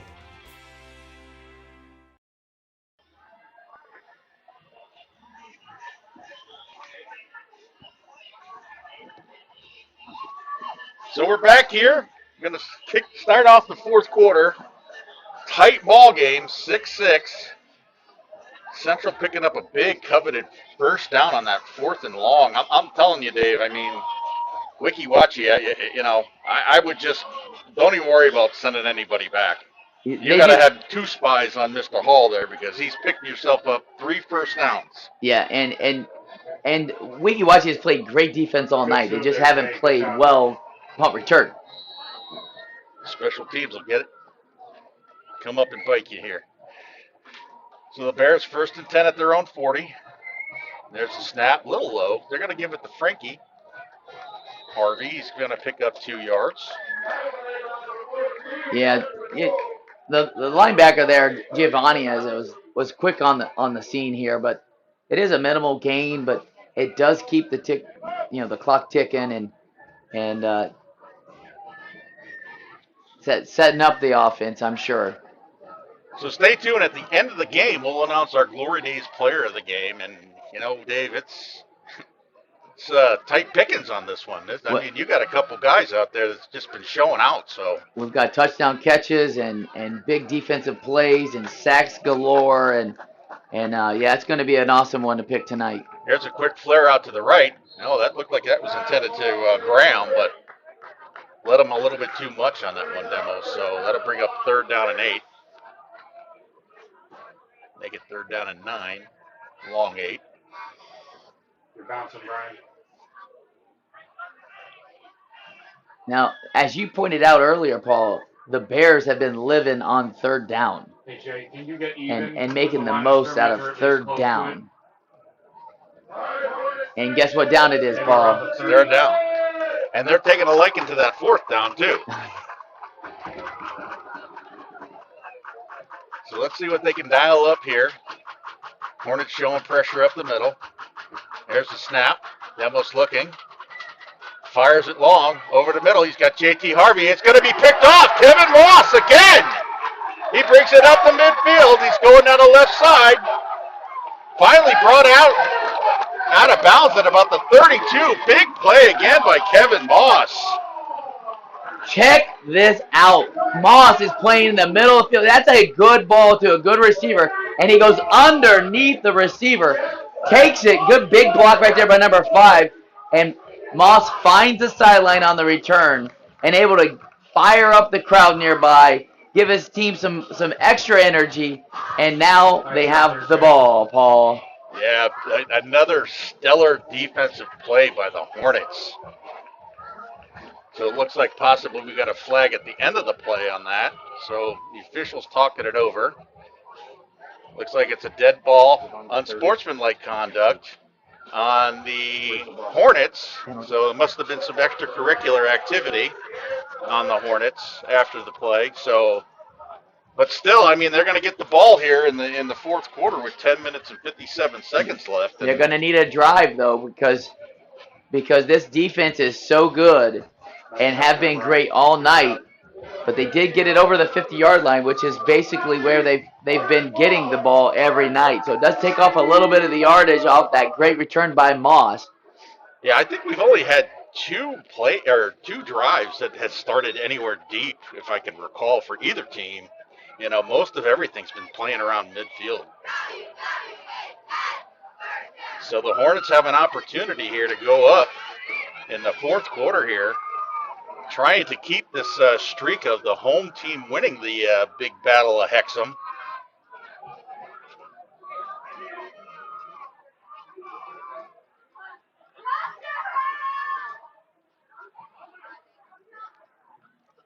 Looks like we got a trip set here by the Hornets. Yeah, I'm thinking that, you know, this might be a heavy dose of Leland Wright at this point in time. We're going to see, you know, if the Bears got a little bit of gumption left in their tank there, to keep him in check. They've done a pretty good job all night long. There's the snap. They're going to give it to Leland Wright. He's going to try to get around the right side, taken down by big Mr. Corley. Yeah, Corley was quick on the scene there and able to just get him from the backside and just enough to push him down, but it will keep the clock running. Yeah, it's just has not been Leland's night tonight, so that'll bring up a 2nd and 13. Ball at midfield. 10:25 left to go in the game. Hornets looking to go ahead and go on top. Hey, Brian, I need you on the other side in case there's a pass. It's going to be trips to the right. There's the snap. Hanshaw. Heavy pressure. He gets tripped. He falls down at the 40. Looks like he tripped over number 27. That's Dane Hallett. Might have tripped on his foot there. You're going to see this timed perfectly by the middle backer, and then just the DN comes in nice and heavy, as you mentioned, and knocks him down. But it is 3rd and long here, Mr. Paul. Yeah, mistakes. I mean, these offensive have opportunities. You know, these offensive has opportunities, but you know, defense is coming up strong, or you know, a couple bad penalties, a couple fumble balls. They're kind of shooting themselves in the foot. So 3rd and a very long 20. There's the snap. Hanshaw looking to the right. Pace. He's pressured heavy. He's flushed out to the left. Wings it downfield. Oh, he gets pushed down. That's going to be pass interference. I think every official has thrown a flag on the play for that one. That was 3 flags all thrown at the receiver. But I will tell you this. There is a flag down at the area of holding, so this might be offsetting penalty. Great job by keeping the play alive here, and eyes downfield, and that contact wasn't on purpose, but it was contact nonetheless, and it'll be interesting to see these referees organize it. Yeah, let's go ahead and run that again. It looks like right down here at the very beginning, right there. Perhaps that might be a penalty. Yep. We got pass interference on the defense. Illegal man downfield. Illegal man downfield. Okay, yep. So that was the play there. Number 8 had scurried himself downfield a little bit too far, came back and tried to do the block. And again, Dave, unnecessary penalties, shooting themselves in the foot. Big play, Jerry, I need you at the 30. all for naught. Henshaw really did his best to keep that alive, but I'm telling you, this Central defense is for real, and they have been bringing the pressure all night. But it will be 3rd and 22, Paul. So 9 minutes left to go. There's the snap. Hanshaw looking, heavy pressure again. Fires over the middle, a little bit too tall. Looking for Connor Boyle on that. Yeah, Connor Boyle. 4th down. Connor Boyle is one of his favorite targets as well, and just a little too tall for the receiver right here. and he knew he had to get rid of it right now because he's got a little pressure right there up the middle. But good effort by Boyle, and it does bring up 4th down, and it appears Weeki Wachee will have to play some more defense this quarter. Yeah, Levi Steiner's going to be back to punt. Looks like Burton and Graham back deep for Central. Jay on the receiver, please. Jay on the receiver. There's the snap. Steiner gets the punt off. Decent punt. It's going to take a Hornet bounce. It hits Graham. He picks it up. Tries to do a couple moves there. There's a penalty flag thrown in late. He's brought down at about and we got more flags at the 40-yard line. On the back end. So we got flags all over this field. It's raining flags. You got, listen, when you are in a rivalry game and it is tied up, emotions cannot take over. They have to be in check so that you do not damage your team and their effort so far. So excited to see what these referees are going to tell us so we can know where this ball is marked and see what the situation is. It looks like both of these penalties might be going against Weeki Wachee, so we'll have to wait and see on this. I think you might have a unnecessary roughness or a personal foul in the back here, and then could be possibly a late hit on that on the tackle there. So the officials are getting together to talk about it. But again, I mean, if that's the case, Dave, Weeki Wachee, they're killing themselves with these penalties. And they weren't really penalized much in the first half. It's just a second half problem right now. I mean, they're doing what they can on defense. I mean, they really are playing good defense, but it's two different kinds of defenses. Yeah. So they're still talking it over, trying to figure out what the penalty is. And they're all talking with Coach P over there, trying to make sure he understands what the situation is and which penalty he wants to accept. And yeah, he's going to have to probably take one of them. So. And unless the second one was after the play was over, so they could add that one on. Oh, well, it looks like the Bears are walking back, so we could be totally wrong. Talk about egg on the face, huh? So they got holding on the Bears and a personal foul face mask on the Hornets. And another personal foul face mask. That's declined. The holding will be marked off.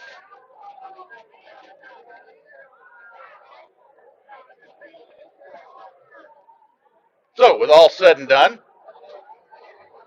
it's going to be 1st and 10 from the 19 for the Bears. So, one of the few times that a team, has to go 80-plus yards to start a drive. And with 8:42 left, Dave, tie ball game. Yeah, I want to say this is the first time we've seen this starting position since the opening drive when the Bears got their first shot. But here we go, 1st and 10.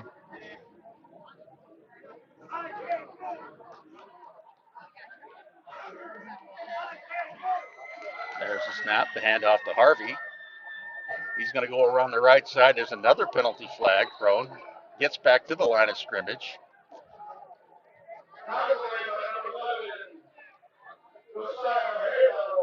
Great shot by our film crew getting the white hat here for the signal.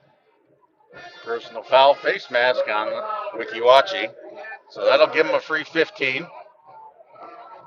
So they go from making a nice big stop there in 1st down with no yards to why don't you take these free 15 and we'll give you another 1st down.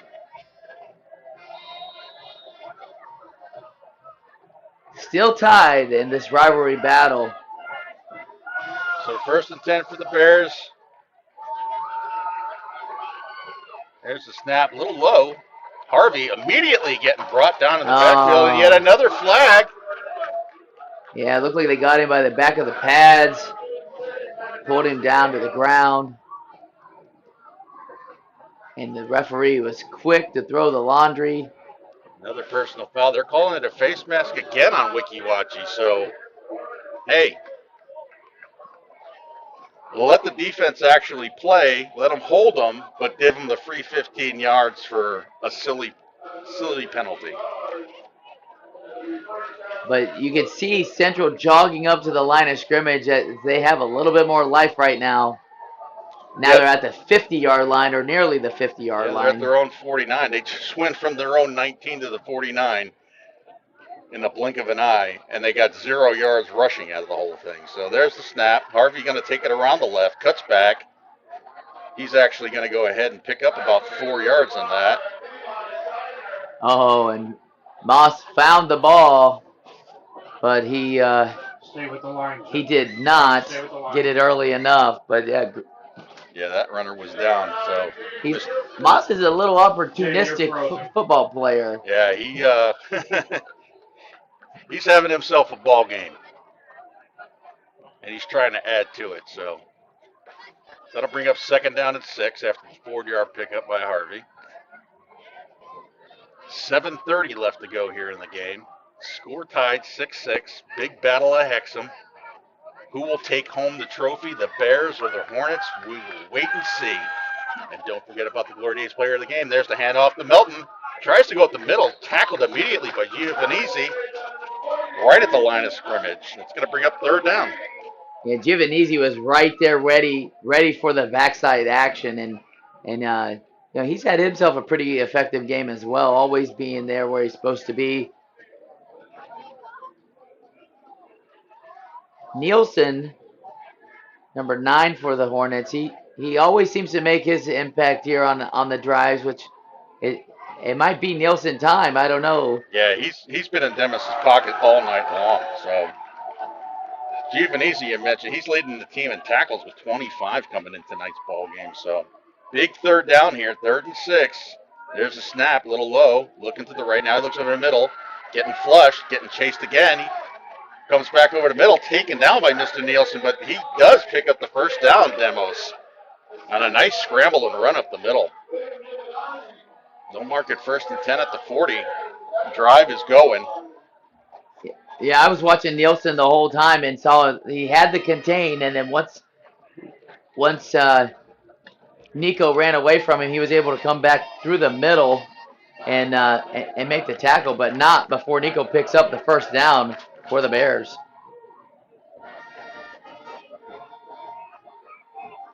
So 6 minutes left. 1st and 10 Bears. They are driving down the field in Hornets territory. Hey, Jay, on the next play, get the central huddle, okay? Frankie Harvey deep in the backfield. There's the snap. Handoff's going to go to Harvey. He's going to go around the right side, make it a little sniff, and he's going to pick up about maybe 3. Lot of Hornets there for the tackle, but Harvey's a very accelerant. Like he accelerates so fast when he has the ball. He didn't get the 1st down, but he got some effective yards. Pick up by 4, taken down by Giovanizzi on that play. Ryan, you're frozen. Okay, I got you. So they're going to go ahead and take an official's timeout for a water break. No, you're frozen. And we're going to go ahead and take a break ourselves with them driving 6-6. Stay tuned.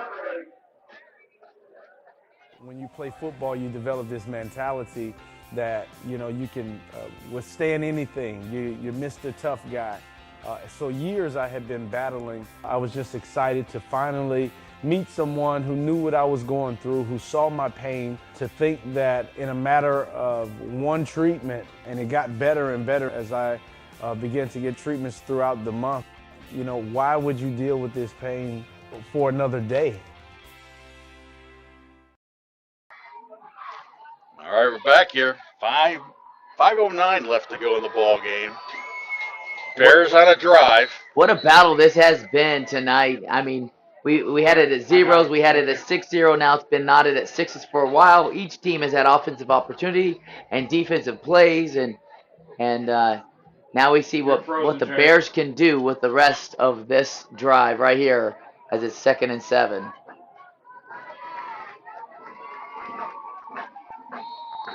So Harvey and Melvin in the backfield next to Demos. There's a snap. Almost looking. Flushed out of the pocket again. Mr. Nielsen. Man, Nielsen is making his impression tonight with another sack, and his buddy 5, Mr. Steiner, to help clean things up. Huge third down play. You're going to see him just take his outside hand, keep it free, and he's going to back into him, and then there goes his buddy to help him out. There's two Hornets. He just rolled on the over sack. Melvin on that one. I mean, he didn't even get touched off the line. Went straight up with Melvin, went right past him, and him and Mr. Steiner there with a nice sack there to knock him back for third and about 15 yards. Gonna want to keep an eye on number 13 there, Bunyan, who caught the long touchdown earlier tonight. There's the snap. Demos looking to the right. Heavy pressure again, flushed out of the pocket. He cuts it upfield. He's got some daylight. Rolls it back up. Gets about 3 yards short of the first down, so it'll bring up about 4th and maybe 2. Yeah, and you're going to notice they run away from Nielsen, and he's able to find a gap there in the hole. And Nico does such a good job of running with his eyes, and what a big run that was to bring up 4th and manageable here.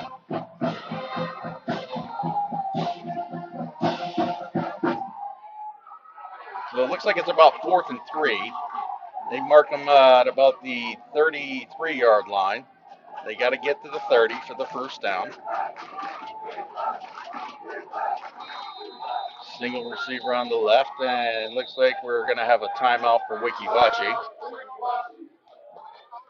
So we got 3:15 left here, Dave. Central's had this ball for quite some time now, courtesy of a couple penalties on Weeki Wachee, and they're sniffing. Paul, I do like this timeout because this is a very important play in the game where essentially if they don't get this defense off the field now, it might be too late. So great timeout by the coaching staff there for the Hornets and Coach Bland trying to get their defense organized. Are you thinking it's going to be a Harvey to the right or well, he's also probably telling them, watch the ball. Don't make the jump because they only need 3. And if they give them another free first down, then, that's a killer right there. So you got to watch the snap of the ball. Don't jump. I'm sure you might going to probably maybe try a hard count or something like that. But see if he can get himself free 5 yards. So we're going to see. It's 4th down and 3. Big play here. Harvey and Melvin next to Demos in the backfield. Showing pressure. Handoff goes to Harvey. He's got a hole in the left. He gets over the first down. Picks up a little bit more. He's still fighting. He brings it all the way up to about the 22-yard line. Big first down for the Bears. Paul, huge second effort by Harvey. And you're going to see this wall move and move and move and move. And you see Bunyan there clapping with excitement for the first. And it is still a tie game, but Central is knocking on the door. Yeah, we got an injured Hornet down there. Looks like he's caught himself a cramp, so they're going to go ahead and tend to him. Yeah, those calves will cramp this late in the fourth quarter. I saw they brought out the jar of pickle juice over here on the bench, so probably get a couple sips of that and get himself right back in the ball game. So again, Dave, we're talking about the Glory Days player of the game coming up here, and again, tough sledding on either side. So yeah, I mean, we've had standout players on defense and offense, and even though the score's 6-6, there's been some offensive players who have kept their team in this game, and that's what the Glory player is. It's a person who may, usually his stats is a big part of it, right? If I run for 250 yards and 4 touchdowns, you're getting that T-shirt, you're getting that gift card, and tonight it could be the sacks, it could be the interceptions, it could be the turnovers, it could be the hard hits, the big stops, it could be a lot. Yeah, it's going to be tough sledding to pick the. And you know what? There's probably a few folks that deserve that, but unfortunately, we only got one spot for one. So. But you know what? There's kids out here that's giving it all in this big Battle of Hexam, this rivalry. And, That's what it's all about out here. These kids giving everything they can, and the battle of defenses. Who'd have thought that, I was thinking coming into this game, we were talking about maybe a 28-24 game or a 30-28 game or something like that. But you know what? This game has not disappointed. Well, Central has not given up more than 6 points at any contest, and Weeki Wachee is in nail biters week after week. So it's been exactly what it's supposed to be. Like, it's tight, like Weeki Wachee likes to play, and it's a lot of defense like Central likes to play. And yeah, Weeki Wachee last week unfortunately came out the losing end, a 26-22 ball game to Tenor Rock, but so they're looking to make a big stand here. It's going to be 1st and 10 for the Bears. The Bears trying to go ahead and punch this in with 2:59 left. Weeki Wachee has 2 timeouts. The Bears still have all 3 of theirs.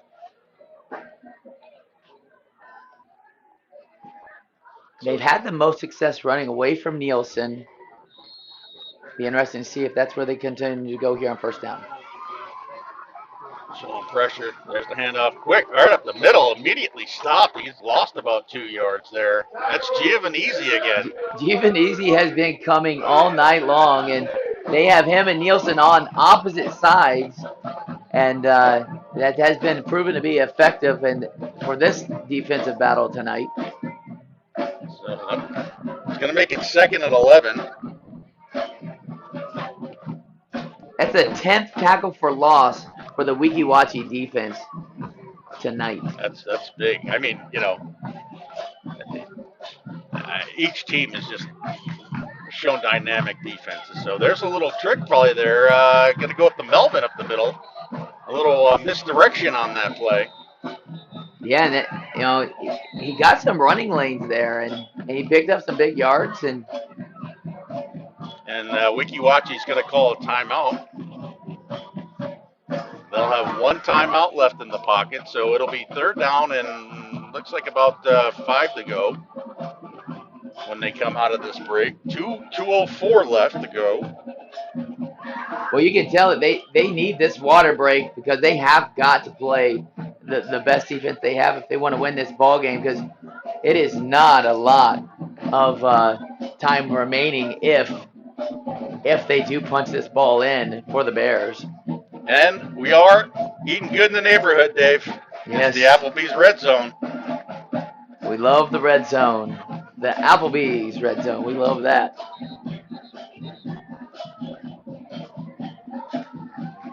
So big 3rd down again. I mean, this is going to cause coaches all kinds of problems with their blood pressure tonight, Dave. Oh. Looks like Demos is going to be under center for this. Oh, they got Zwan back there. It's the Zwan dive. And look at him just roll for the 1st down. Yeah. Big Colby Zwan.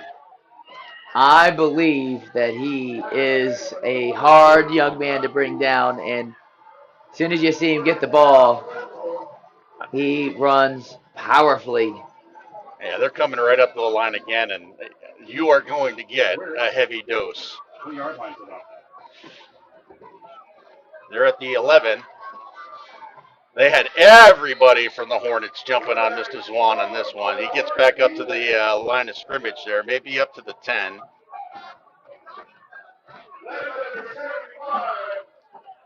They're going to call him back at the 11 still. It's 2nd down and 11.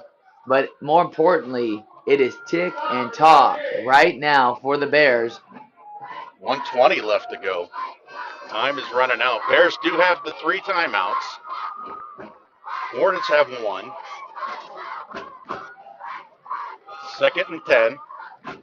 Bears are going to be taking their time. There's the snap. Fakes the handoff. Demos. Oh, there's a flag on the play. A good strong stop there by the defensive end, able to keep control of the edge as Demos went that direction. But it is going to be on Central here, Coach, and that could be a big penalty. Yeah, it looks like it's going to be probably holding again. It's in the area of holding, so that'll probably move them back 10. Yep, holding on the defense. holding on the offense. Excuse me. Yeah. On the offense. You're correct. So it's going to back them up. That'll bring him out to the 21. Got a minute left in this game. We might get bonus football tonight, Paul. We could. We could. It's been a long time since we've had some bonus football. Trying to think of who's the kicker for Central. Well, I know they missed the first PAT. I think they had Bunyan try that. So we'll see what happens. Minute left to go in this ball game. Second down. Coach Bland meeting with the white hat at the hashes there. Second down and 20. Got to keep an eye on Bunyan, number 13. They can still get the first down. The first down line to gain is at just inside the 1, just shy of the goal line. There's a snap bobble by Demos. He's going to pull it down. There's another flag. Taken down. Maybe picks up 2. Yeah, it looked like the defensive lineman for the Hornets was tackled on the play, which another holding. Which will be a second back-to-back holding call. Man, they're just shooting themselves in the foot, Dave. They went from first to goal at the 10.5-yard line. Now second down and a long 30. Yeah, but as long as the Bears have the ball for the next 52 seconds, they cannot lose this game in regulation. So they're going to have some opportunity here to run this clock or take a shot. And we know Bunyan can catch. So we'll see what they do. Again, Weeki Wachee has 1 timeout left. There's a snap bobbled. Demos immediately wrapped up in the backfield by number 51. 51 has made himself. That's Josiah, not the Giacomo. Yeah, Giacomo has made a case for himself. You're going to see him. You know, this is a bobbled snap right there. Picks it up, and as soon as he does, he's right there. And he's got a couple of his buddies with him. And now it is third in a long time. And apparently a timeout was called. Yeah, Weeki Wachee used their last timeout.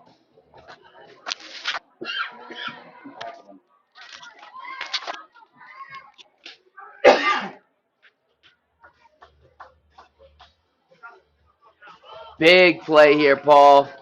Now, theoretically, they got 2 plays, 37 seconds to go in the contest before we go to overtime, potentially, because you still got to play, because we have seen Demos throw the long ball earlier this evening. Well, we're going to see if they're going to play for overtime or if they're going to go ahead and try to take a shot. There's the snap. He's looking. He's rolling to the right. He's rolling. He's looking.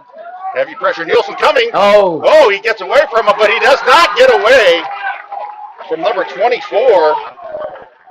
That's Jalen Moss. And that's probably going to do it right there. Big hit by Moss. I mean, you're going to see Nielsen coming in hot right here. And as he comes in, he's going for the front like he's supposed to. And Moss figures it out and has the backup. And what a long night it's been for Nico Demos, who has been pressured and running so much all night. Yeah, he caught Nielsen right there at the last minute because that monster was about to eat. And it looks like Central took a timeout here with 30 seconds left to go. It's 4th and half the football field. Yeah, it's 4th. Now hopefully they don't go the fake punt. I mean, because they've been very successful at getting to the sticks. I mean, what do you do at this point? I mean, you got 30 seconds left on the clock. Do you play for overtime? You're going the wrong way. You're not going towards the goal that you want to go to. You're going towards the opposite end. It hasn't really looked very well for the last few plays. So do you just kind of burn the clock out? Do you try to go ahead? I mean, if you're going to go ahead and try to throw the ball, incomplete pass or something, now you have Weeki Wachee getting 1st and 10 at their own 44. So, and they are in their prevent defense currently. So we'll see. There's a snap. Demos in the pocket, getting pressured again. keeps it downfield. He's got 2 receivers. Oh, Jackson went up, almost made the catch. Incomplete, but Weeki Wachee with 21.9 will have the ball at their own 44-yard line. Let's take a look at the freaky fast Jimmy Look how Jones high play. Jackson jumped for this ball. All right, no pressure. He throws a good high ball, and Jackson goes up as high as you can. But good coverage there for the Hornets by Giovanni. Yeah, he had 2 receivers there. I mean, if it went past Jackson, he had that other receiver right behind him that was ready to catch the ball. So let's see what Weeki Wachee is going to do here. I mean, 21 seconds. They're at their 44. Henshaw, he can throw the ball. I mean, you want to throw the ball towards the sidelines. You don't want to start throwing things over the middle. But Central has been getting pressure on Henshaw all night long. So we'll see if they're going to go for it or if they're just going to go ahead and run it out and play for overtime. Yeah, Jarvis Wheeler, number 6, he's in the slot here on the trip set, is a guy he likes to look for as well. So here we go. There's a snap, heavy pressure coming over the left. Throws it over the middle. That's Wheeler. He gets up to the 36. They're rushing up, 14 seconds. They can stop the clock for the reset of the chains. Now they're starting the clock. They got to snap that ball. 10 seconds left. There's the snap. Heavy pressure. Henshaw had better run it out of bounds. 2 seconds left. Runs out of bounds. 2 seconds. Now, we just had an opportunity for Central to win the game, and now Weeki Wachee is on the 25-yard line with a chance to get a shot into the end zone here with the last play of regulation. You can see the huddle of the Weeki Wachee Hornets right here with the coaches and Wheeler and all the receivers together. Yeah, I don't think Couchman, that's their kicker. I don't know if he's got the leg for this, so they're going to keep the offense on the field. You're seeing the previous 2 plays ago with Wheeler on his little quick slant. I think what's going to happen is the Bears going to send the house to him, see if they can get the pressure on him, force a mistake, and they do. He chucks it downfield. Oh, it's caught! Touchdown! Wheeler on the play. Wow! Wheeler! Regulation. Amazing! Are you kidding me, Dave? Wow! The last play. Look at Henshaw. Look at Henshaw in this replay as he throws it. The ball's tipped, and he just continues to run, and he is definitely across the line. And the referee is right there to signal catch and score for the Hornets. That was awesome, Dave. That was awesome. That's exactly what the rivalry games do. When they're that close, it came all the way to the last play of the game. I was looking for some bonus football, and it didn't happen. It didn't happen, but that was a great play. That was a great play for the Hornets and always playing. What a smart, that game flow was incredible to play defense and call your 2 timeouts, march down the field, and give your guys a chance to play. Man, I'll tell you what, this is what you want out of a Battle of Hexam, Dave. And once again, the home team prevails on another close call. And the final score, the Weeki Wachee Hornets 12, Central Bears 6 in the final play of the game. And Dave, who's going to be our Glory Days player of the game? Well, I can tell you that game was loaded with opportunity, but no one made their impact on tonight's game more than Kevin Moss, the talented wide receiver and defensive back who had several catches and a lot of tackles that came up big on the 4th down. But most importantly, those 2 interceptions, the one to save the game in the end zone. And your player of the game is Mr. Kevin Moss, number 13 for the Hornets. Congratulations, young man. You will get a shirt from Gulf Coast Sports Network, and you will get the coveted Glory Days gift certificate. Well job. Great job tonight. And we want to thank both these teams for giving us a great show tonight. And both of these defenses stood on their heads. And you know what? Central can't hang their heads because they played a hell of a ball game, just like Weeki Wachee played. I was thoroughly entertained. You were thoroughly entertained. The final score, Weeki Wachee 12, Central 6. Let's throw it up the Will. Wow, what more can you say? Great job on the call, Paul and Dave. An instant classic. You saw it here live, hopefully, on the Gulf Coast Sports Network. What a ball game. The very last play. The theatrics continue in the Battle of Hexam. 12-6, your final score. The Hornets over the Bears. Clearly two top-notch programs in Hernando County. It was a battle from start to finish. For the entire crew tonight, John McMurdo on main cam, Brian Lott on the field cam, Jason Cephas on the rover, Paul Smith on the play-by-play call, Dave Barrett on the color. I'm Will Wilkie, and we'll see you next time.